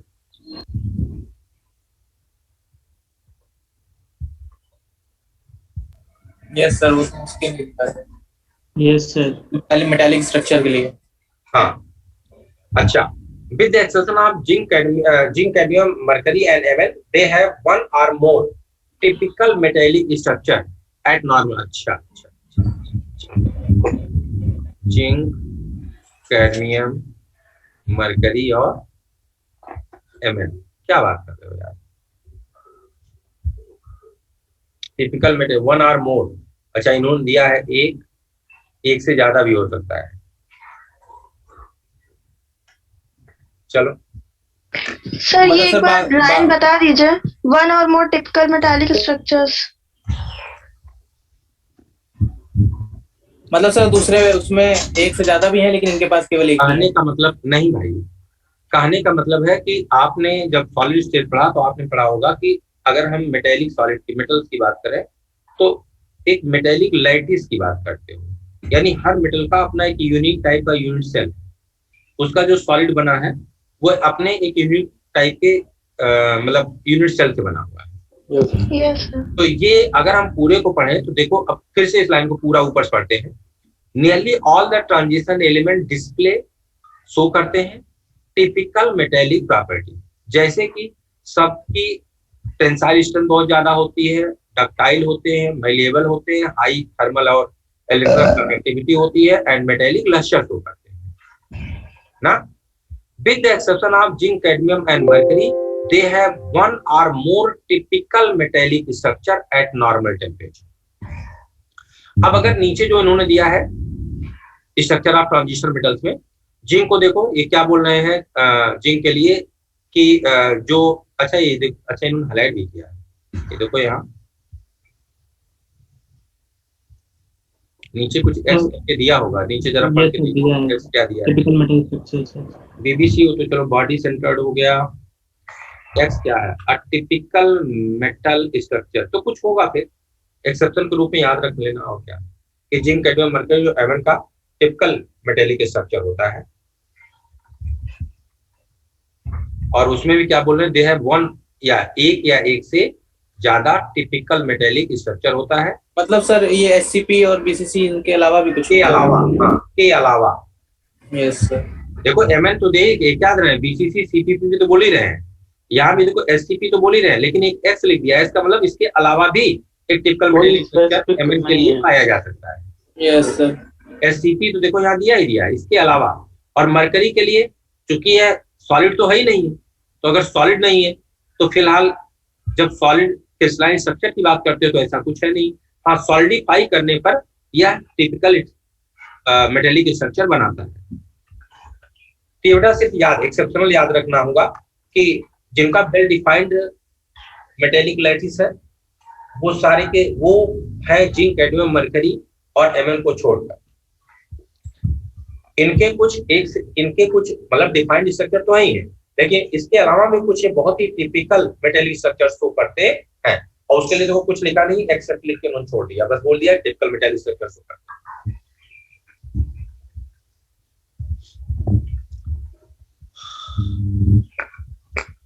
आगे, the transition metal with the exception of zinc, cadmium and mercury are very hard and have low volatility. तो इसका मतलब हो गया विद द एक्सेप्शन, आप अगर ये बोल रहे हैं तो इसका मतलब जिंक, कैडमियम, मर्करी कैसे होंगे? सॉफ्ट। क्या नाम देते हो? Group of volatile elements. Yes sir. तो जिंक, कैडमियम, मर्करी के ग्रुप को बोलते हैं ग्रुप ऑफ वोलेटाइल एलिमेंट, और कॉपर, सिल्वर, गोल्ड को क्या बोलते हैं? Coins element, coinage elements. Their melting and boiling point are high. अब इन्होंने मेल्टिंग और बॉइलिंग पॉइंट के लिए कुछ चीजें जो लिखी हैं आगे, इन्होंने लिखा है, ये इस बात पे डिपेंड करता है कि उनका मेटेलिक बॉन्ड स्ट्रेंथ कैसी। देखो, their melting and boiling points are high, depicts the melting points of the transition metals belonging to 3D, 4D and 5D series. The high melting point of these metals are attributed to the involvement of greater number of electrons from n-1d in addition to the ns electrons in the interatomic metallic bonding. In any row, the melting point of these metals rises to a maximum at D5. इसको पहले मैं underline कर रहा हूँ, फिर देखना इसमें गलती कहाँ है। इन एनी रो, अरे यार, melting point of these metals rise to a maximum at D5 except for anomalous value of Mn and Tc. तो D5 तक इनका मेल्टिंग पॉइंट मैक्सिमम जाए ना। fall, और इसके बाद fall regularly as the atomic number increases. They have high enthalpy of atomization. melting point ज्यादा होगा तो enthalpy of atomization ज्यादा होगा ही। The maximum at about the middle of the series. अच्छा, तो अच्छा चलो इसको अभी सेपरेटली डिस्कस करते हैं। इसमें कुछ चीजें जनरलाइज करके दिमाग में रखनी पड़ेगी। इनकी कहानी पढ़ लेते हैं, फिर आते हैं। अच्छा, इसके नीचे वेरिएशन एटॉमिक साइज, पहले इनकी कहानी पूरी पढ़ ही लेते हैं, फिर डिस्कस करते हैं। सर इसमें जो हाई मेल्टिंग के लिए रीजन दिया है वही वाला ना सर, यहाँ पे जो बताया। अभी एक्सप्लेन करेंगे, अभी एक्सप्लेन करेंगे, अलग से एक्सप्लेन करेंगे। पहले इनको पढ़ लेंगे इन्होंने क्या दिया है। favorable for the strong interatomic interaction in general, greater the number of valence electron। देखना इन सबको अभी जब एक्सप्लेन करेंगे हम लोग तो इसमें बहुत चीजें एबनॉर्मल टाइप मिलेंगी। greater the number of valence electrons, stronger is the resultant bonding, since the enthalpy of atomization is an important factor in determining the standard electrode potential of a metal। metal with very high enthalpy of atomization, मतलब very high boiling point, tend to be noble in their reactions। आगे, another generalization that may be drawn from the figure this is that the metals of the second and third series have the greater enthalpy of atomization than the corresponding elements of the first series। This is an important factor in accounting for the occurrence of much more frequent metal-metal bonding in compounds of AB transition metals। अच्छा, पका दिया इन्होंने, इतने में पका दिया। बहुत कुछ लिखा है सर, हैं? बहुत कुछ लिखा है। कोई बात नहीं, चलो यहाँ शुरू कर ले भाई। सबसे पहले जरा ग्राफ को देखो, जिसका मेल्टिंग पॉइंट सबसे ज्यादा दिख रहा है जरा उन्हें ध्यान दो। कौन से लोग हैं?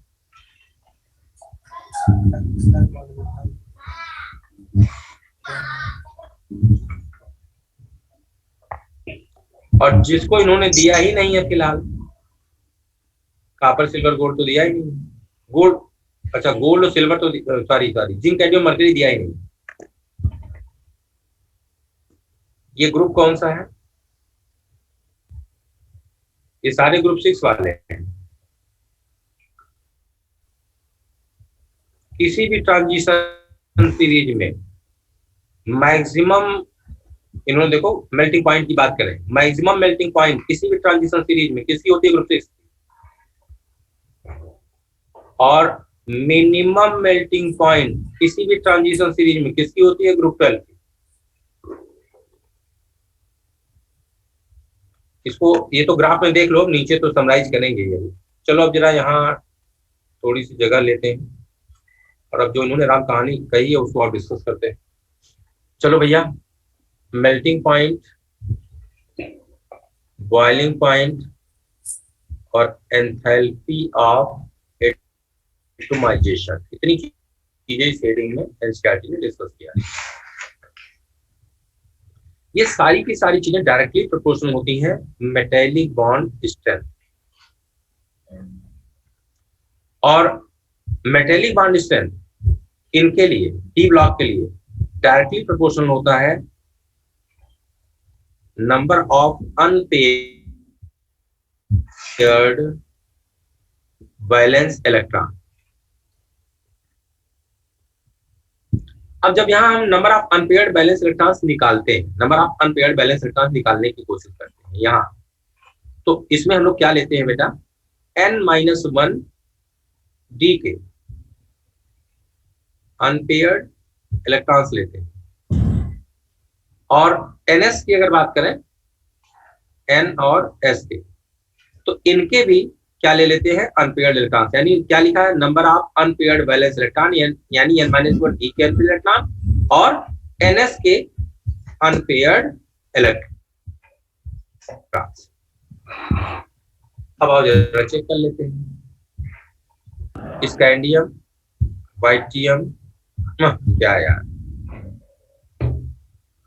Scandium, titanium, vanadium, chromium, manganese, iron, cobalt, nickel, copper और जिंक। कॉन्फ़िगरेशन लिखिएगा तो D1S2, D2S2, D3S2, D5S1, D5S2, D6S2, D7S2, D8S2, D10S1, D10S2। इसके बाद जरा अनपेयर्ड बैलेंस इलेक्ट्रॉन चलो चलाते हैं। यहाँ कितने भाई?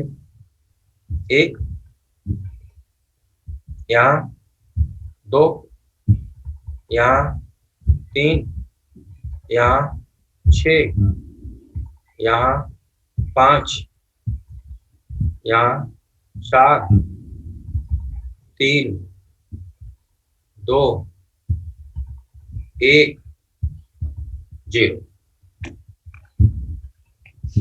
अब जो हम लोगों ने उनके ग्राफ में चीज देखी है, पहले आओ जरा उसे जस्टिफाई कर ले, फिर उनकी बातों को। यहाँ देखो, मैक्सिमम मेल्टिंग पॉइंट हमें किसका मिल रहा है? ये सारे के सारे एलिमेंट कौन वाले हैं? ग्रुप 6।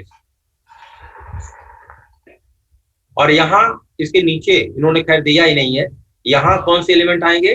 ग्रुप 12, जिंक, कैडमियम और मरकरी।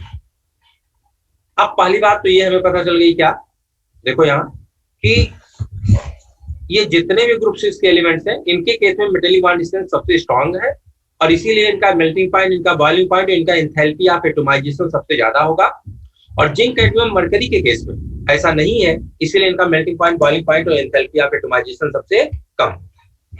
ठीक, चलो एक बात यहाँ जनरलाइज करके नोट कर लें। Yes sir. ऊपर वाली चीज कर लिया होगा, मैं ऊपर नोट करता हूँ, एक पॉइंट डिस्कस करते हैं हम लोग, एक एक पॉइंट नोट।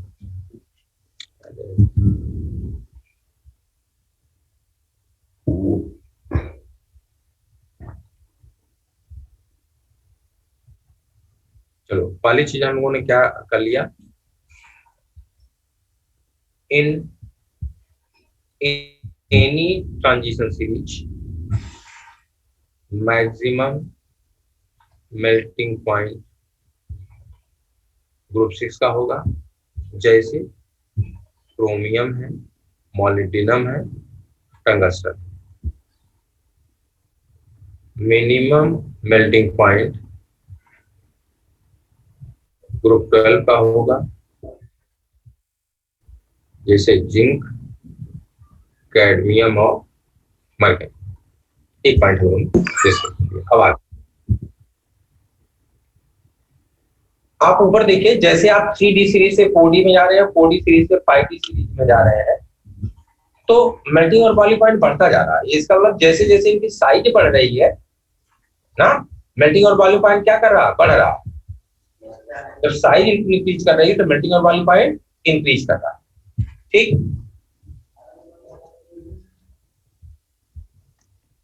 तो दूसरा पॉइंट हम लोगों ने क्या बोल दिया, on going from top to bottom melting point increases. पहली बात, सीरीज में किस ग्रुप का सबसे ज्यादा होगा, किसका कम होगा, और ऊपर से नीचे की तरफ जाने पर मेल्टिंग पॉइंट बढ़ेगा। और ये चीज जिंक, कैडमियम, मरकरी में एप्लीकेबल नहीं होगी, ध्यान रखना। आगे आओ, अब जरा क्रोमियम, यहाँ क्रोमियम नहीं, Mn और आयरन को चेक करो। Mn के पास कितना इलेक्ट्रॉन है? 5। आयरन के पास कितना इलेक्ट्रॉन है? 4। तो आयरन का मेल्टिंग पॉइंट Mn से ज्यादा है। अरे होना क्या चाहिए, ये तो बताओ। कम होना चाहिए। कम होना चाहिए, लेकिन आयरन का कम होना चाहिए, लेकिन ना चेक करो, आयरन का ज्यादा है या नहीं? Yes sir. फिर देखो उसी पैटर्न पे टेक्नीशियम और रुथेनियम की बात करें तो रुथेनियम की कम होना चाहिए, रुथेनियम का ज्यादा है। हाँ, लास्ट वाले सीरीज में ऐसा कोई एक्सेप्शन ये नहीं मिल रहा है कि उससे नीचे चला जा रहा है, लेकिन यहाँ दो, एक टेक्नीशियम TC और दूसरा Mn एक्सेप्शन, इसके लिए इन्होंने यहाँ जिक्र किया था point.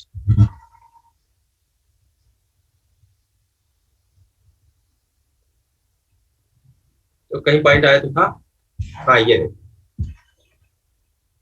melting and boiling point of these metals rise to a maximum at D5 except for anomalous value of Mn and Tc and fall regularly as the atomic number increases. They have high, अरे यार इसका reason नहीं लिखा है।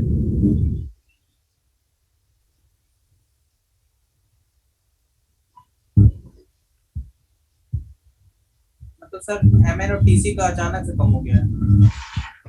MN और TC का हाँ अचानक से कम हो गया। हम देख रहे हैं कहीं रीजन अभी मेंशन तो किया नहीं।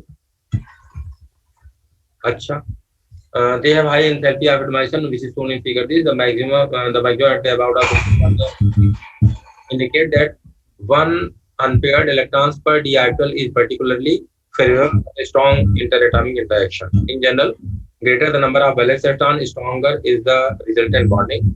Since the enthalpy of atomization is an important factor in determining the standard electrode potential of metal, metals with very high enthalpy of atomization, very high boiling point, tend to be noble in their reactions. अरे अच्छा, और क्या कर रहे हैं? Another generalization that may be drawn from this, the metals of the second and third transition series have greater enthalpy of atomization.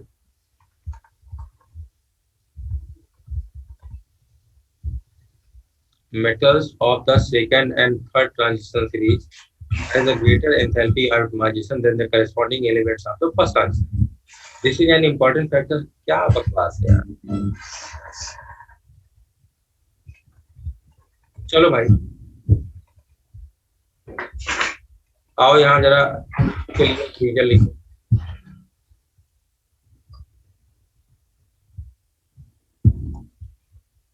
और exception कौन कौन सा है? Technician,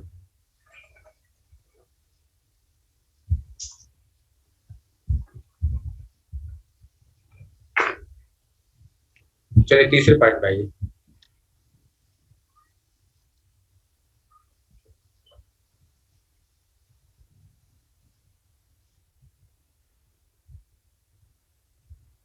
melting point of Mn is lesser than iron. It is due to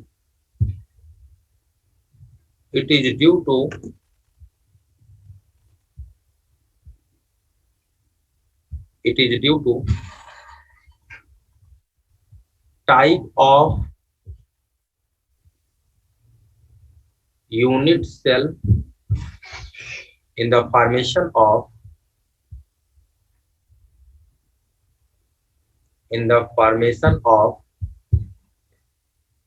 metallic lattice।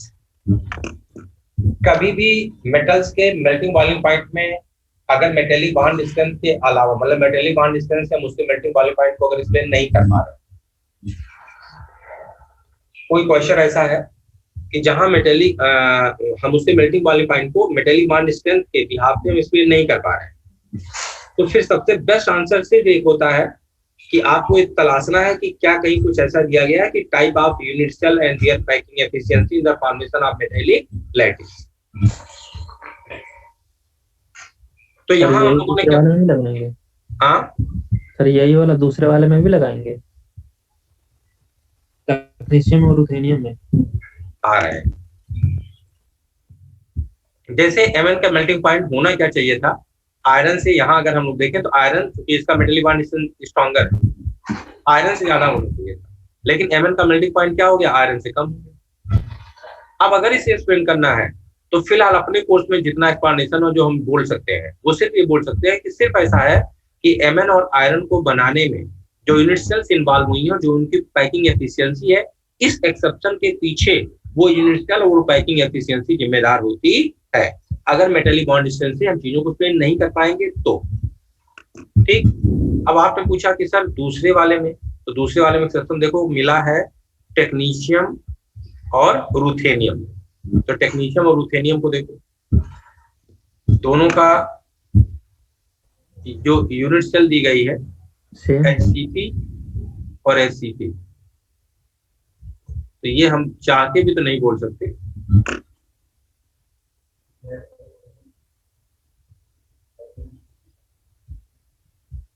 और इन्होंने भी देखो कुछ नहीं बोला, बस इतना बोल दिया melting point these metals rise to major at the D5 except for the anomalous value of the Mn and T।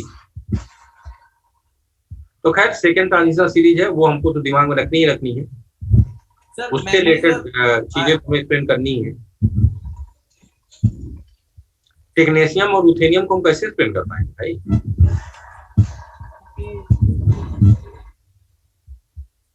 नहीं कर पाएंगे। हाँ, एक्सेप्शन पुरानी एनसीईआरटी में तो मैग्नीज का भी एससीपी लिखा है। तो आप फिर काहे पुरानी जा रहे हो? जो नहीं है उसके बिहार पे बात करेंगे।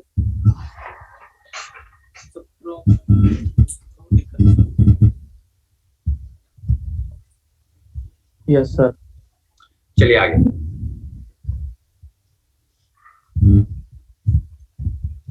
तो देखिए मेल्टिंग बॉइलिंग पॉइंट में हम लोगों ने क्या किया, बस 3 पॉइंट्स नोट कर लिया कि किसी भी ट्रांजिशन सीरीज में सबसे ज्यादा किसका होगा, सबसे कम किसका होगा।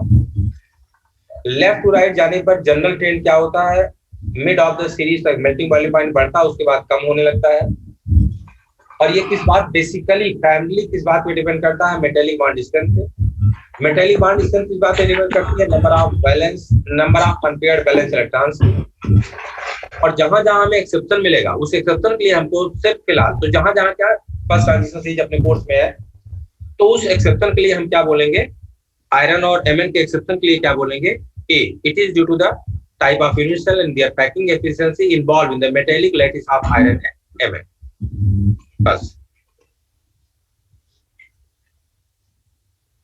और अगली चीज यहाँ जो हम लोगों ने पढ़ा कि on going from top to bottom melting और boiling in general melting and boiling point increase करता है, लेकिन जिंक कैडमियम मरकरी चूंकि ट्रांजिशन एलिमेंट्स नहीं है इसलिए उनके लिए ये चीजें हम लोग फिलहाल नहीं बोल रहे हैं।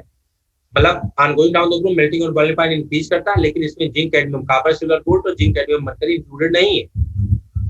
देख लो यहाँ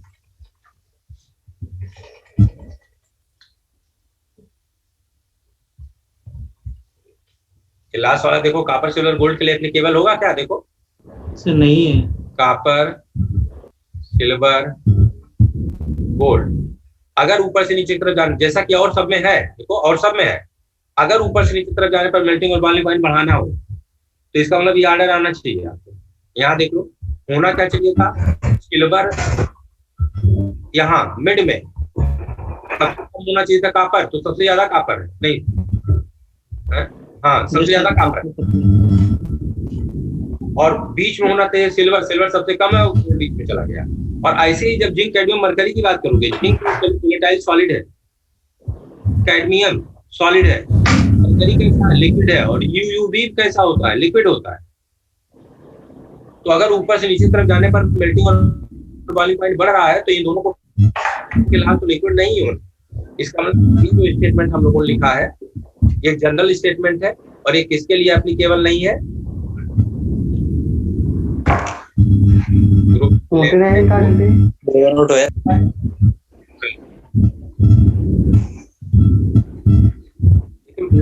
बहुत मिलेंगे बेटा टीम का। और दिक्कत एक्सेप्शन से नहीं होती, दिक्कत ये है कि एक्सेप्शन तो ऐसे मिलेंगे जिनका कोई सर पैर ही नहीं है। अभी कहाँ, अभी तो मान लो तो वो एक्सेप्शन जिसका आपको बहुत ज्यादा आइडिया नहीं है, अभी आगे आओ जो जिसको आपका आइडिया है उसमें भी एक्सेप्शन ऐसे मिले। चलिए एटॉमिक, हाँ बेटा।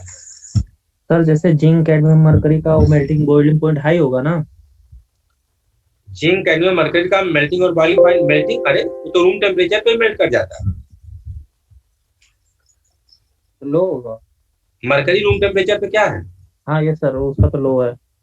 यूवी रूम टेम्परेचर पे क्या है? अनबाह्यम रूम टेम्परेचर पे क्या है? लिक्विड है। तो जैसा कि ग्राफ में हम लोग को दिख रहा था कि ऊपर से नीचे की तरफ आने पर मेल्टिंग बॉइलिंग पॉइंट बढ़ रहा था, देखो। तो इस हिसाब से जिंक कैडमियम मरकरी का भी होना चाहिए, लेकिन कॉपर सिल्वर गोल्ड और जिंक कैडमियम मरकरी में चीजें एप्लीकेबल नहीं है। हाँ copper silver gold zinc cadmium mercury को छोड़ दें तो बाकी जब हम ऊपर से नीचे की तरफ आते हैं यानी ग्रुप 3 से लेकर के ग्रुप 10 तक, तो मेल्टिंग और बॉइलिंग पॉइंट नीचे वाले ट्रांजिशन एलिमेंट का ज्यादा होता है और ऊपर वाले ट्रांजिशन एलिमेंट का कम होता है।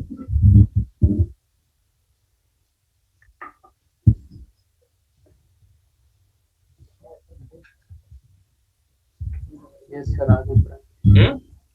यस सर आगे बढ़ाइए। हाँ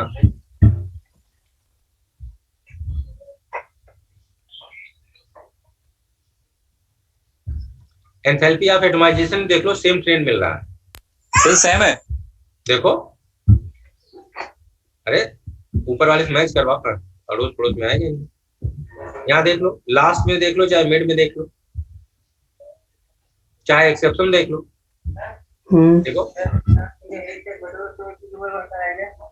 मेरे मास्टर कहे तो हम हटाएगा गोबर दूसरे से और था कहा भाई भाई से निकाले सौरभ है सर, सौरभ माइक म्यूट कर लो भाई, म्यूट कर लो भाई। चलिए, atomic and ionic radii, atomic and ionic radii, इनको भी हम पढ़ेंगे हम लोग जरूर, लेकिन पकाएंगे, पक्का है हम लोग को पढ़ने में। तो चलो पहले इनसे पक लेते हैं, फिर ही अपना देखा जाएगा। आओ भाई, पहले इंग्लिश निपट लिया जाए।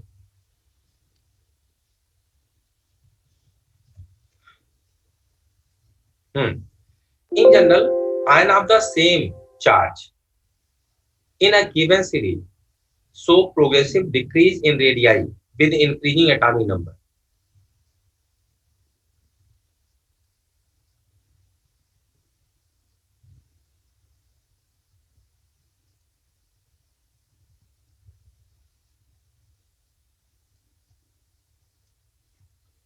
This is because the new electrons enters in a d orbital each time the nuclear charge increases by unity.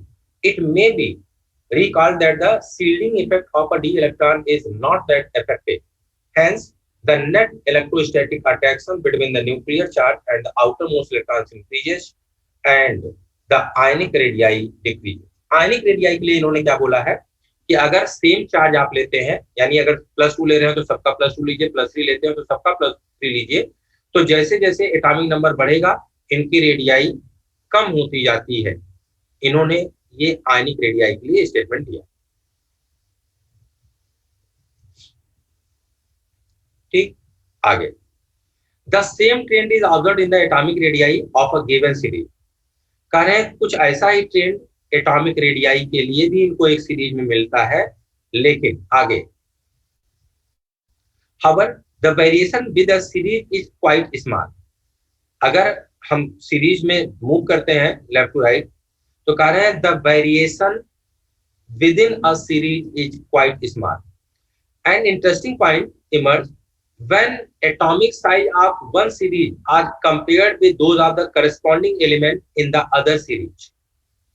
The curve in figure this shows an increase from the first 3D to the second 4D series of the elements, but the radii of the 5D series are virtually the same as those of the corresponding members of the second series. ये क्यों हो रहा है? This phenomenon is associated with the intervention of the 4f orbitals, which must be filled before the 5D series of the elements begins.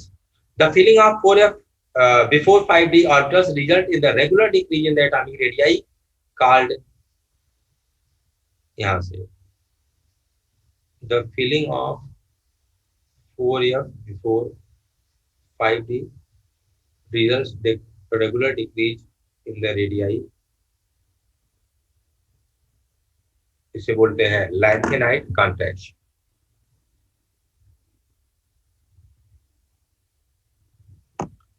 अच्छा, आगे उन्होंने क्या बोला, फिर बोले हैं compensate for the expected increase in the atomic radius, number of shell बढ़ने के कारण जो रेडियस बढ़नी चाहिए थी वो नहीं बढ़ पा रही। The net result of the lanthanide contraction is that the second and the third D series exhibit the similar radii, जैसे ये पीसीओ बार का पूछा गया एग्जांपल है,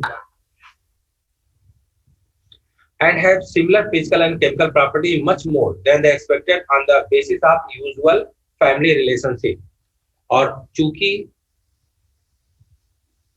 very similar physical and chemical properties रखते हैं, इसीलिए इनको हम लोग क्या नाम दिया था हम लोगों ने, केमिकल ट्विन्स। Chemical twins. अच्छा, तो factor responsible for the lanthanide transition, अरे यार ये तो लैंथेनाइट के पीछे ही पड़ गया मतलब भाई,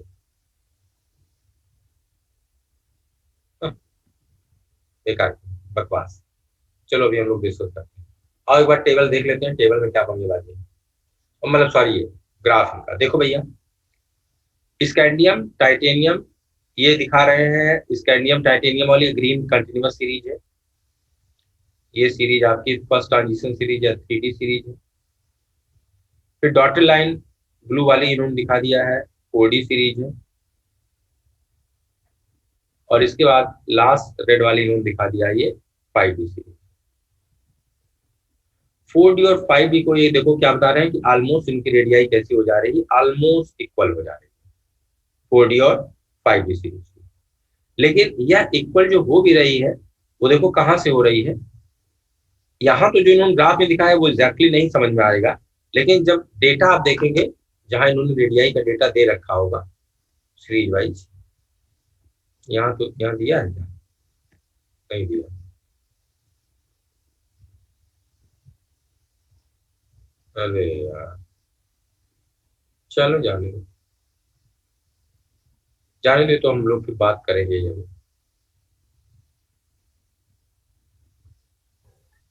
सर दिया है उसमें। दिया है। Yes sir. हाँ यार सर आयनाइजेशन एंथैल्पी के नीचे है metallic and ionic radii table में। Metallic ionic radii. Yes sir. Sir हाँ बच्चा। सर ग्राफ में तो सर जैसे कि जो वो है सर लेंथेनॉइड कंट्रैक्शन, उसमें सर इसमें तो नीचे वाली दो सीरीज में ज्यादा गैप दिख रहा है। हाँ तो नीचे वाली सीरीज 3D सीरीज है ना, तो वहां लेंथेनाइड कॉन्ट्रैक्शन थोड़ी है। लेंथेनाइड कॉन्ट्रैक्शन में क्या होगा, छठवें पीरियड के एलिमेंट की रेडियाई पांचवें पीरियड के बराबर हो जाएगी, यानी 5D में लेंथेनाइड कॉन्ट्रैक्शन होगा और इसके कारण उसकी रेडियाई जितनी ज्यादा होनी चाहिए थी उतनी ज्यादा। अच्छा हाँ ठीक सर। अच्छा नीचे से 4D सीरीज हो जाएगा या पांचवें पीरियड एलिमेंट के बराबर हो जाएगा। सर नहीं वो सर मैंने ऊपर से नीचे समझ लिया तो दिक्कत होगा। सर जो लेंथेनॉइड कॉन्ट्रैक्शन में इन लोगों ने एक्सप्लेन किया इसको एक बार बता दीजिएगा। क्या सर ये जो एनसीईआरटी यस सर ये बता दीजिए थोड़ा पीछे सर जो लिखा है इन लोगों ने। हाँ बताओ सर जो लेंथेनॉइड कॉन्ट्रैक्शन के बारे में लिखा है इन लोगों ने वो बता दीजिए थोड़ा। हम लोग ने लाइन है, बताओ कौन सी लाइन एक्सप्लेन करते हैं। सर लास्ट वाली line the filling of 4f before the 5D orbitals. कह रहे हैं 5D में इलेक्ट्रॉन्स नहीं जा रहा, पहले ही कहां चला जा रहा, 4D में।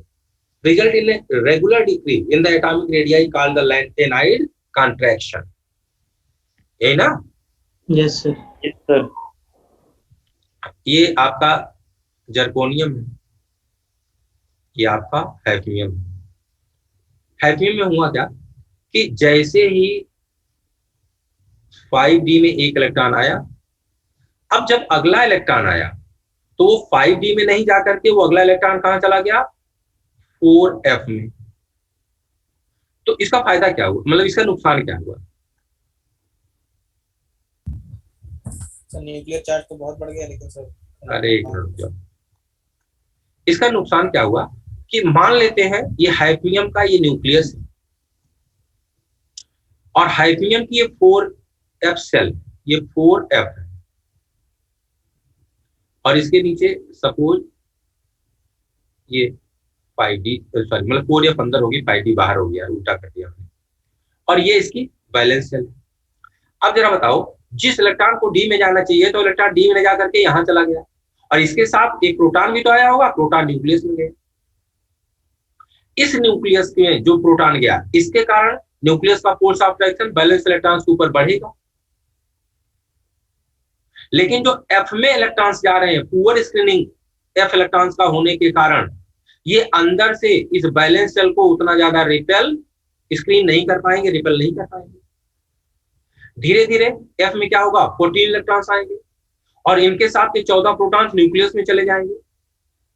14 प्रोटॉन जो न्यूक्लियस में जाएंगे इसके कारण जो न्यूक्लियस का force of attraction balance electrons के ऊपर बढ़ेगा। ये 14 जो F में इलेक्ट्रॉन्स गए हैं ये अंदर से इसे उतना ज्यादा रिपेल नहीं कर पाएंगे।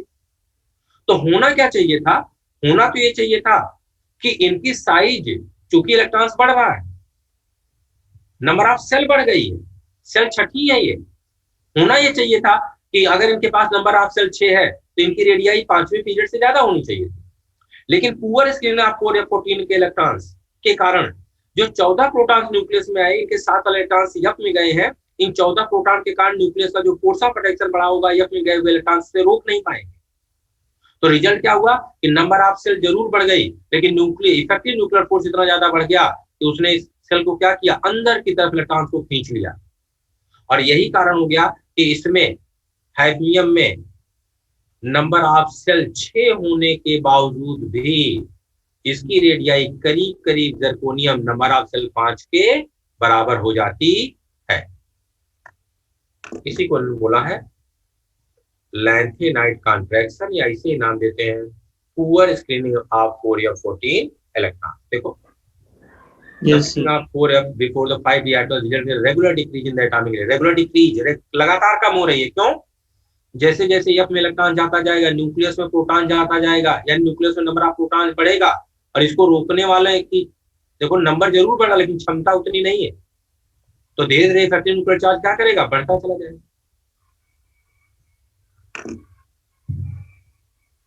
सर एफ ऐसा कर क्यों नहीं पा रहा है, मतलब एफ ऑर्बिटल में जो इलेक्ट्रॉन्स वगैरह हैं सर ऐसा क्यों नहीं कर पा रहे हैं? स्क्रीनिंग नहीं कर पाते उतनी अच्छी। मतलब सर ये एक्सपेरिमेंटल है क्या, मतलब स्क्रीन इफेक्ट जो देखते हैं सर, या फिर पता कैसे चलता होता है? क्या है कि मान लो ये आपका न्यूक्लियस में एक प्रोटॉन आया और ये बैलेंस सेल में एक इलेक्ट्रॉन। तो अगर एक प्रोटॉन आया और बीच में कहीं कोई नहीं है तो यह प्रोटॉन इस इलेक्ट्रॉन को अपनी तरफ खींचेगा, अंदर की तरफ खींचेगा। लेकिन अगर यहाँ बीच में कोई दूसरा इलेक्ट्रॉन भी है ऑलरेडी, तो यह अब एक प्रोटॉन अगर आ गया तो इस प्रोटॉन के कारण इस इलेक्ट्रॉन के ऊपर अंदर की तरफ अट्रैक्शन बढ़ा होगा। लेकिन अगर यहाँ एक इलेक्ट्रॉन भी आ गया तो यह इलेक्ट्रॉन क्या करेगा, इस इलेक्ट्रॉन को बाहर की तरफ रिपेल भी तो कर रहा होगा। इसी रिपल्सन को नाम देते हैं स्क्रीनिंग या शील्डिंग इफेक्ट। और अब इस तो सर एफ का क्यों होता है सबसे कम? हाँ बेटा, नहीं सर बताइए। हाँ, इस रिपल्सन के बाद जो अंदर की तरफ नेट अट्रैक्शन बच जाता है, इसे नाम देते हैं जेड इफेक्टिव। अब जरा सोचो, अगर ये इलेक्ट्रॉन जो अंदर वाला इलेक्ट्रॉन अगर यस में है तो जरा आप बताओ यस कैसा होता है, स्फेरिकली सिमेट्रिकल। अगर स्फेरिकली सिमेट्रिकल है, अगर ये न्यूक्लियस है और एक इलेक्ट्रॉन एस में है और ये बैलेंस सेल है, बैलेंस सेल का इलेक्ट्रॉन है, तो यस में अगर एक इलेक्ट्रॉन है तो इलेक्ट्रॉन कहीं भी हो यस में इलेक्ट्रॉन क्लाउड का डिस्ट्रीब्यूशन कैसा होता है, सिमेट्रिकल और इक्वल। इसका मतलब इस इलेक्ट्रॉन और इस न्यूक्लियस के बीच में हमेशा इलेक्ट्रॉन क्लाउड पाया जाएगा, यानी हमेशा अंदर वाला इलेक्ट्रॉन बाहर वाले इलेक्ट्रॉन को रिपेल करेगा ही करेगा। लेकिन अगर यही पी में हो तो जरा सोचो,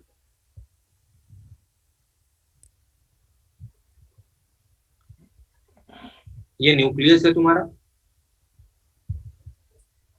और ये पी सब सेल और ये बैलेंस सेल। अब जरा बताओ, अगर बैलेंस सेल का इलेक्ट्रॉन यहां है तो न्यूक्लियस के अट्रैक्शन और न्यूक्लियस का इस बैलेंस इलेक्ट्रॉन के ऊपर जो अट्रैक्शन है, इसको काउंटर करने के लिए बीच में इलेक्ट्रॉन डेंसिटी है या नहीं है? बोलो भाई, है ना? लेकिन अगर ये इलेक्ट्रॉन यहां आ गया तो अब जरा बताओ, न्यूक्लियस और इसके बीच में क्या इसे काउंटर करने के लिए, इस अट्रैक्शन को काउंटर करने के लिए इलेक्ट्रॉन डेंसिटी है क्या? नहीं सकता। बोलो भाई, नहीं होगा सर। तो जरा एक बात बताओ, अगर इलेक्ट्रॉन एस में था तो बैलेंस का इलेक्ट्रॉन कहीं चला जाए घूम करके, लेकिन न्यूक्लियस और बैलेंस इलेक्ट्रॉन्स के बीच में इलेक्ट्रॉन डेंसिटी हमेशा है, यानी रिपल्सन हमेशा लगेगा और इक्वल लगेगा। लेकिन अगर पी में कोई इलेक्ट्रॉन होगा तो कई बार ऐसा होगा कि न्यूक्लियस और बैलेंस इलेक्ट्रॉन्स के बीच में इलेक्ट्रॉन डेंसिटी होगी, और जहां जहां पी का नोडल प्लेन है, अगर इलेक्ट्रॉन उस एरिया से गुजर रहा होगा तो न्यूक्लियस और उस इलेक्ट्रॉन्स के बीच में पी की इलेक्ट्रॉन डेंसिटी होगी ही नहीं। इसका मतलब पी में गया हुआ इलेक्ट्रॉन बैलेंस इलेक्ट्रॉन को उतना अच्छे से रिपेल नहीं कर पाएगा जितना अच्छे से यस में गया हुआ इलेक्ट्रॉन बैलेंस इलेक्ट्रॉन को रिपेल करता है। चूंकि इसी इलेक्ट्रॉन को इसी रिपल्सन को नाम दिया स्क्रीनिंग इफेक्ट, इसलिए बोलते हैं यस की स्क्रीनिंग ज्यादा होती है। जैसे जैसे सबसेल का स्ट्रक्चर कॉम्प्लेक्स होता चला जाता है ना, न्यूक्लियस को ढकने की उसकी टेंडेंसी कम होती चली जाती है। इसका मतलब बैलेंस सेल का इलेक्ट्रॉन और न्यूक्लियस के बीच में कई ऐसे स्पेसेज आते हैं कि जब बीच में इलेक्ट्रॉन डेंसिटी होती ही नहीं है तो न्यूक्लियस डायरेक्टली बैलेंस इलेक्ट्रॉन्स को अप्रोच कर लेता है, यानी इफेक्टिव न्यूक्लियर चार्ज बढ़ जाता है। इसीलिए जब स्क्रीनिंग के आर्डर की बात करते हैं तो सबसे ज्यादा स्क्रीनिंग एस की, उसके बाद पी की, उसके बाद डी की और उसके बाद F. Yes sir. Yes sir. चलो भैया, हमको तो लगा था यार हम 3 दिन में खत्म कर देंगे डी ब्लॉक, लेकिन खैर शुरू में एक्सेप्शन है, बाद में जब कंपाउंड आ जाएंगे कोई दम नहीं है। एक्सेप्शनल कंडीशन बस शुरू में ही है पकने पकाने वाली, और सबसे ज्यादा दुखी जहां होंगे हम लोग वो इलेक्ट्रोड पोटेंशियल पे जब आएंगे तब। वो तो ऐसी कंडीशन है कि भाई जी दिमाग उससे पसीना निकल लेंगे, लेकिन चलो कोई बात नहीं, कल फेस करेंगे उसको सर। हाँ बेटा। टंगस्टन टेट्रा ऑक्साइड पाया जाएगा सर -2? कौन सा? WO4-2। बेटा ऐसे अगर रैंडम मतलब कोई एक कंपाउंड खाओगे तो चूंकि डी ब्लॉक में मैंने कहा ना एक्सेप्शंस की भरमार है, तो ये ना तो मुझे सब याद हो सकता है और ना इसमें जैसे 4 ऑप्शन दे रहा है सर। ये हाँ बोलिए। इसमें मतलब क्वेश्चन पूछा गया और इसमें 4 ऑप्शन दे रहा है सर। कहाँ तो क्वेश्चन? कह रहे मतलब क्वेश्चन ये है which oxo anion does not exist. तो इसमें पहला ऑप्शन दे रहा है MnO4-2। तो ऐसे क्वेश्चन दूसरा ऑप्शन दे रहा है WO4-2। हाँ यस सर। तीसरा ऑप्शन दे रहा है हाँ वेनेडियम टेट्रा ऑक्साइड -3। ऑप्शन बोलो, चलो ऑप्शन बोलो सारे। और चौथा ऑप्शन दे रहा है वेनेडियम टेट्रा ऑक्साइड -4। फिर से बोलो। MnO4 -2 -2। Yes sir. WO4-2। और एक दे रहा है VO4-3। VO4-3। VO4-3। और एक चौथा दे रहा है VO4-4। VO4-4। अब क्या बोलो, अब क्या पूछा गया? मतलब कौन सा ऐसा है जो नहीं पाया जाता है? अच्छा तो बेटा जी अगर ये कभी भी ट्रांजिशन मेटल्स के केस में जब हाईएस्ट ऑक्सीडेशन स्टेट की बात करते हैं तो as you go from top to bottom higher oxidation state become more and more stable. Yes sir. तो सबसे पहले इनका ग्रुप नंबर देख लो, तो ग्रुप नंबर के अकॉर्डिंग हायर ऑक्सीडेशन स्टेट को एक्सीड तो नहीं कहीं कर रहे हैं। तो अगर वेनेडियम की बात करें ग्रुप नंबर क्या है? 5। अगर यहाँ निकालेंगे तो ऑक्सीडेशन नंबर क्या आएगा? +2 है। यस सर, इसमें +4 आएगी। यहाँ जब ऑक्सीडेशन नंबर निकालोगे -3 करो तो 4 दूनी 8 -3 कर दो क्या मिलेगा? +5। टंगस्टन का ग्रुप नंबर यहाँ निकालो तो क्या आ गया? 6। Yes sir. और Mn की बात करो, यहाँ ऑक्सीडेशन में निकालो क्या आएगा? 7। तो अगर ये पूछ रहे हैं कि कौन सा ऑक्सीडेशन स्टेट नहीं पाया जाएगा, तो बेटा जी जो हाईएस्ट ऑक्सीडेशन स्टेट होता है वो जब आप ऊपर से नीचे की तरफ जाते हो ग्रुप MnO4 में +6 आएगा 7 आएगा। हाँ बेटा इसका +7 है वो या 6 होगा ना सर? सॉरी हाँ +6 नहीं MnO4 -2 है ना, +6। Yes sir. हाँ तो अब अगर इस हिसाब से देखना हो यहाँ ऐसे क्वेश्चंस आ जाएंगे। तो ऐसे देखो डी ब्लॉक में भी एक नहीं, अब मैं आगे कई बार आपसे बोलूंगा कि कई बार ऐसे होंगे कि अगर उन क्वेश्चंस के लॉजिकल एक्सप्लेनेशन आपके पास नहीं है या एक्सेप्शंस याद नहीं है तो डी ब्लॉक के क्वेश्चंस करने में सबसे अच्छी बात यही होती है कि उनसे बिल्कुल छेड़खानी तुक्का मारने की कोशिश ना करें। कहीं नहीं, मतलब कोई भरोसा नहीं कि कौन सा अगला एलिमेंट कौन सा अगला कंपाउंड एक्सेप्शन हो जाए, इतने एक्सेप्शन भरे पड़े। अब ये पाया जाता है नहीं? बिल्कुल पाया जाता है, इसका हम ऑक्सीडेशन करते हैं तब ये ऊपर जाता है, मतलब तब ये +7 जाता है। अगर इस सब में चुनना हो कि कौन नहीं पाया जाएगा तो हम सिलेक्ट करेंगे वेनेडियम का 5।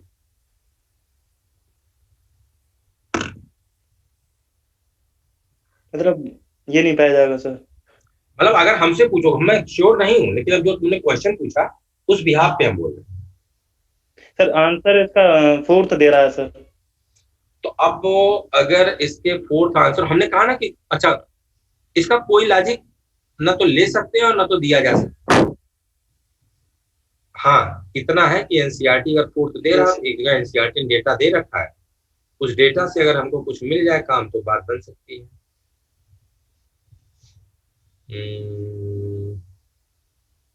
यहाँ देखो, अब तुम पढ़ना, मैं यहाँ दिखा देता हूँ। 2 जगह ऑक्साइड है, एक देखो trend in the stability of higher oxidation state, एक इस आर्टिकल को एनसीईआरटी में पढ़ लेना। और एक जगह और दिया है इन्होंने, यही सारी कहानी। और इसके अलावा अगर कुछ दिया बेटा तो फिर कोई लॉजिक नहीं है। फिर अगर ऑथेंटिक है आपकी इन्फॉर्मेशन तो मैं यही कहूंगा उसे रट लो बस, इससे ज्यादा कुछ। और शायद यही रीजन है कि ज्यादातर टीचर आप देखो नोट्स उठा के देखो तो वो ज्यादातर टीचर इसके बारे में कोई बात नहीं करते हैं। 2 पन्ने की प्रिंटेड शीट दे देते हैं, 2-4 पॉइंट बोल देते हैं और कहते हैं पढ़ लें। देखो एक यहाँ दिया बेटा, ये 2 मतलब यहाँ का मतलब कंपाउंड की बात नहीं कर रहे हैं, इसके ऊपर ये 2 आर्टिकल पढ़ लेना। अगर इन आर्टिकल्स को पढ़ने के बाद उस क्वेश्चन का आंसर आता है तो ठीक है, और नहीं तो जो आंसर उन्होंने दिया गूगल सर्च करें तो जाएगा ही। अगर मन ही है तुम्हारा तो उस क्वेश्चन का आंसर सर्च कर लेना, जो सही आंसर दिया उसे रट लेना। Yes sir. ये दोनों आर्टिकल पढ़ लेना। अगर ये मिले, देखो देखो V205, अब तुम उसकी बात क्या करोगे? देखो ये यहाँ आगे बोलते जा रहे हैं, जब इसको डिटेल पढ़ोगे तो ये सारी चीजें जो मिलेंगी यहाँ से ऊपर से देखो कौन सा मिलेगा। बियॉन्ड द 7 करें beside the oxidation state of octo anions stabilises V5 as this. V4 देखो, V5 को इस रूप में स्टेबलाइज करते हैं, V4 को इस रूप में स्टेबलाइज करते हैं, टाइटेनियम को इस रूप में करते हैं। आगे आओगे तो और कहानी मिलेगी। ये सब पढ़ लेना, इसमें से हो सकता है तुम्हारे काम का कोई मेटल मिल जाए। ये देखो V5 को रिएक्शन करता है, ये देता है और ये देता है, तो ये देता है तो इसका मतलब ये तो पाया जाता होगा, तभी तो दे रहा होगा रिएक्शन करने के बाद। V4-3 और V4-3 में निकालोगे तो 4 दूनी 8 में से 3 चला गया 5, ऑक्सीडेशन स्टेट क्या आएगा? +5 ना। तो अब अभी जब हम लोग ऑक्सीडेशन स्टेट पढ़ेंगे मैं बताऊंगा भी ऊपर से नीचे तरफ जाने पर हायर ऑक्सीडेशन स्टेट स्टेबल होती है और नीचे से ऊपर की तरफ जाने पर अनस्टेबल होती है। तो ऐसे ही बेटा जब इन सब में, अब जो हमने आपसे बोला था ना कि +5 वाला होना चाहिए, तो उस हिसाब से देखो एनसीईआरटी ने क्या बोला, +5 वाला स्टेबल हो गया है। ये तो जब हम लोग एनसीईआरटी पढ़ेंगे तो ऐसी चीजें जो मिलेंगी काम वाली उसे हम लोग कहीं का नोट कर लेंगे। इन दोनों को पढ़ लेना। बता दीजिए मुझे तो। हाँ बेटा एक निमोनिक्स बता दीजिए सर, वो सिलिकेट वाली। सिलिकेट वाली? हाँ सर वो है नहीं, और तो सिलिकेट पायरो सिलिकेट सर। अच्छा वो जो, अरे पारो के साइकिल टूटी, वो तो आपस में वो एक्सचेंज कर लिया करो यार। अब तुम्हारे ग्रुप में इतने लोग हैं और एक तो तुम्हारे ग्रुप में सब लोग एक दूसरे के क्वेश्चन सॉल्व करते रहते हो, तो निमोनिक्स तो अपने आप एक्सचेंज हो जाएगा यार।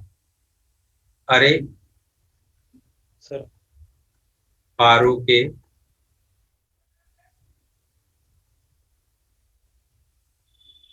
साइकिल की चेन टूटी, क्या था? Ortho silicate, pyro silicate, cyclic silicate, chain silicate, 2 dimensional silicate और 3 डायमेंशनल सिलिकेट। चलिए बच्चा कल मिलते हैं। अब एक बार डी ब्लॉक जब मैं पढ़ा रहा हूँ तो अब सबसे पहले मुझे एक बार एनसीईआरटी आपके क्लास के पहले पढ़ के आना पड़ेगा, क्योंकि बहुत एक्सेप्शन था और फिर नहीं तो समय हम लोग को बहुत लगेगा अगर साथ ही साथ करेंगे तो। चलो कोई बात नहीं, मैं 2 चीजें अभी देख डालता हूँ। अब घर ही पे हूँ, कोचिंग तो जाना नहीं है, तो 2 चीजें मैं कंटिन्यूएशन देख ही डालता हूँ। तो ठीक है बच्चा, कल मिलते हैं, कल इसके आगे कंटिन्यू करेंगे। हाँ चलो इसमें है यार, मैं इसमें डाउनलोड कर लेता हूँ सारी। ठीक है बेटा, थैंक यू सर। ठीक है बेटा, कल मिलते हैं। एक बार आप लोग भी, आपके पास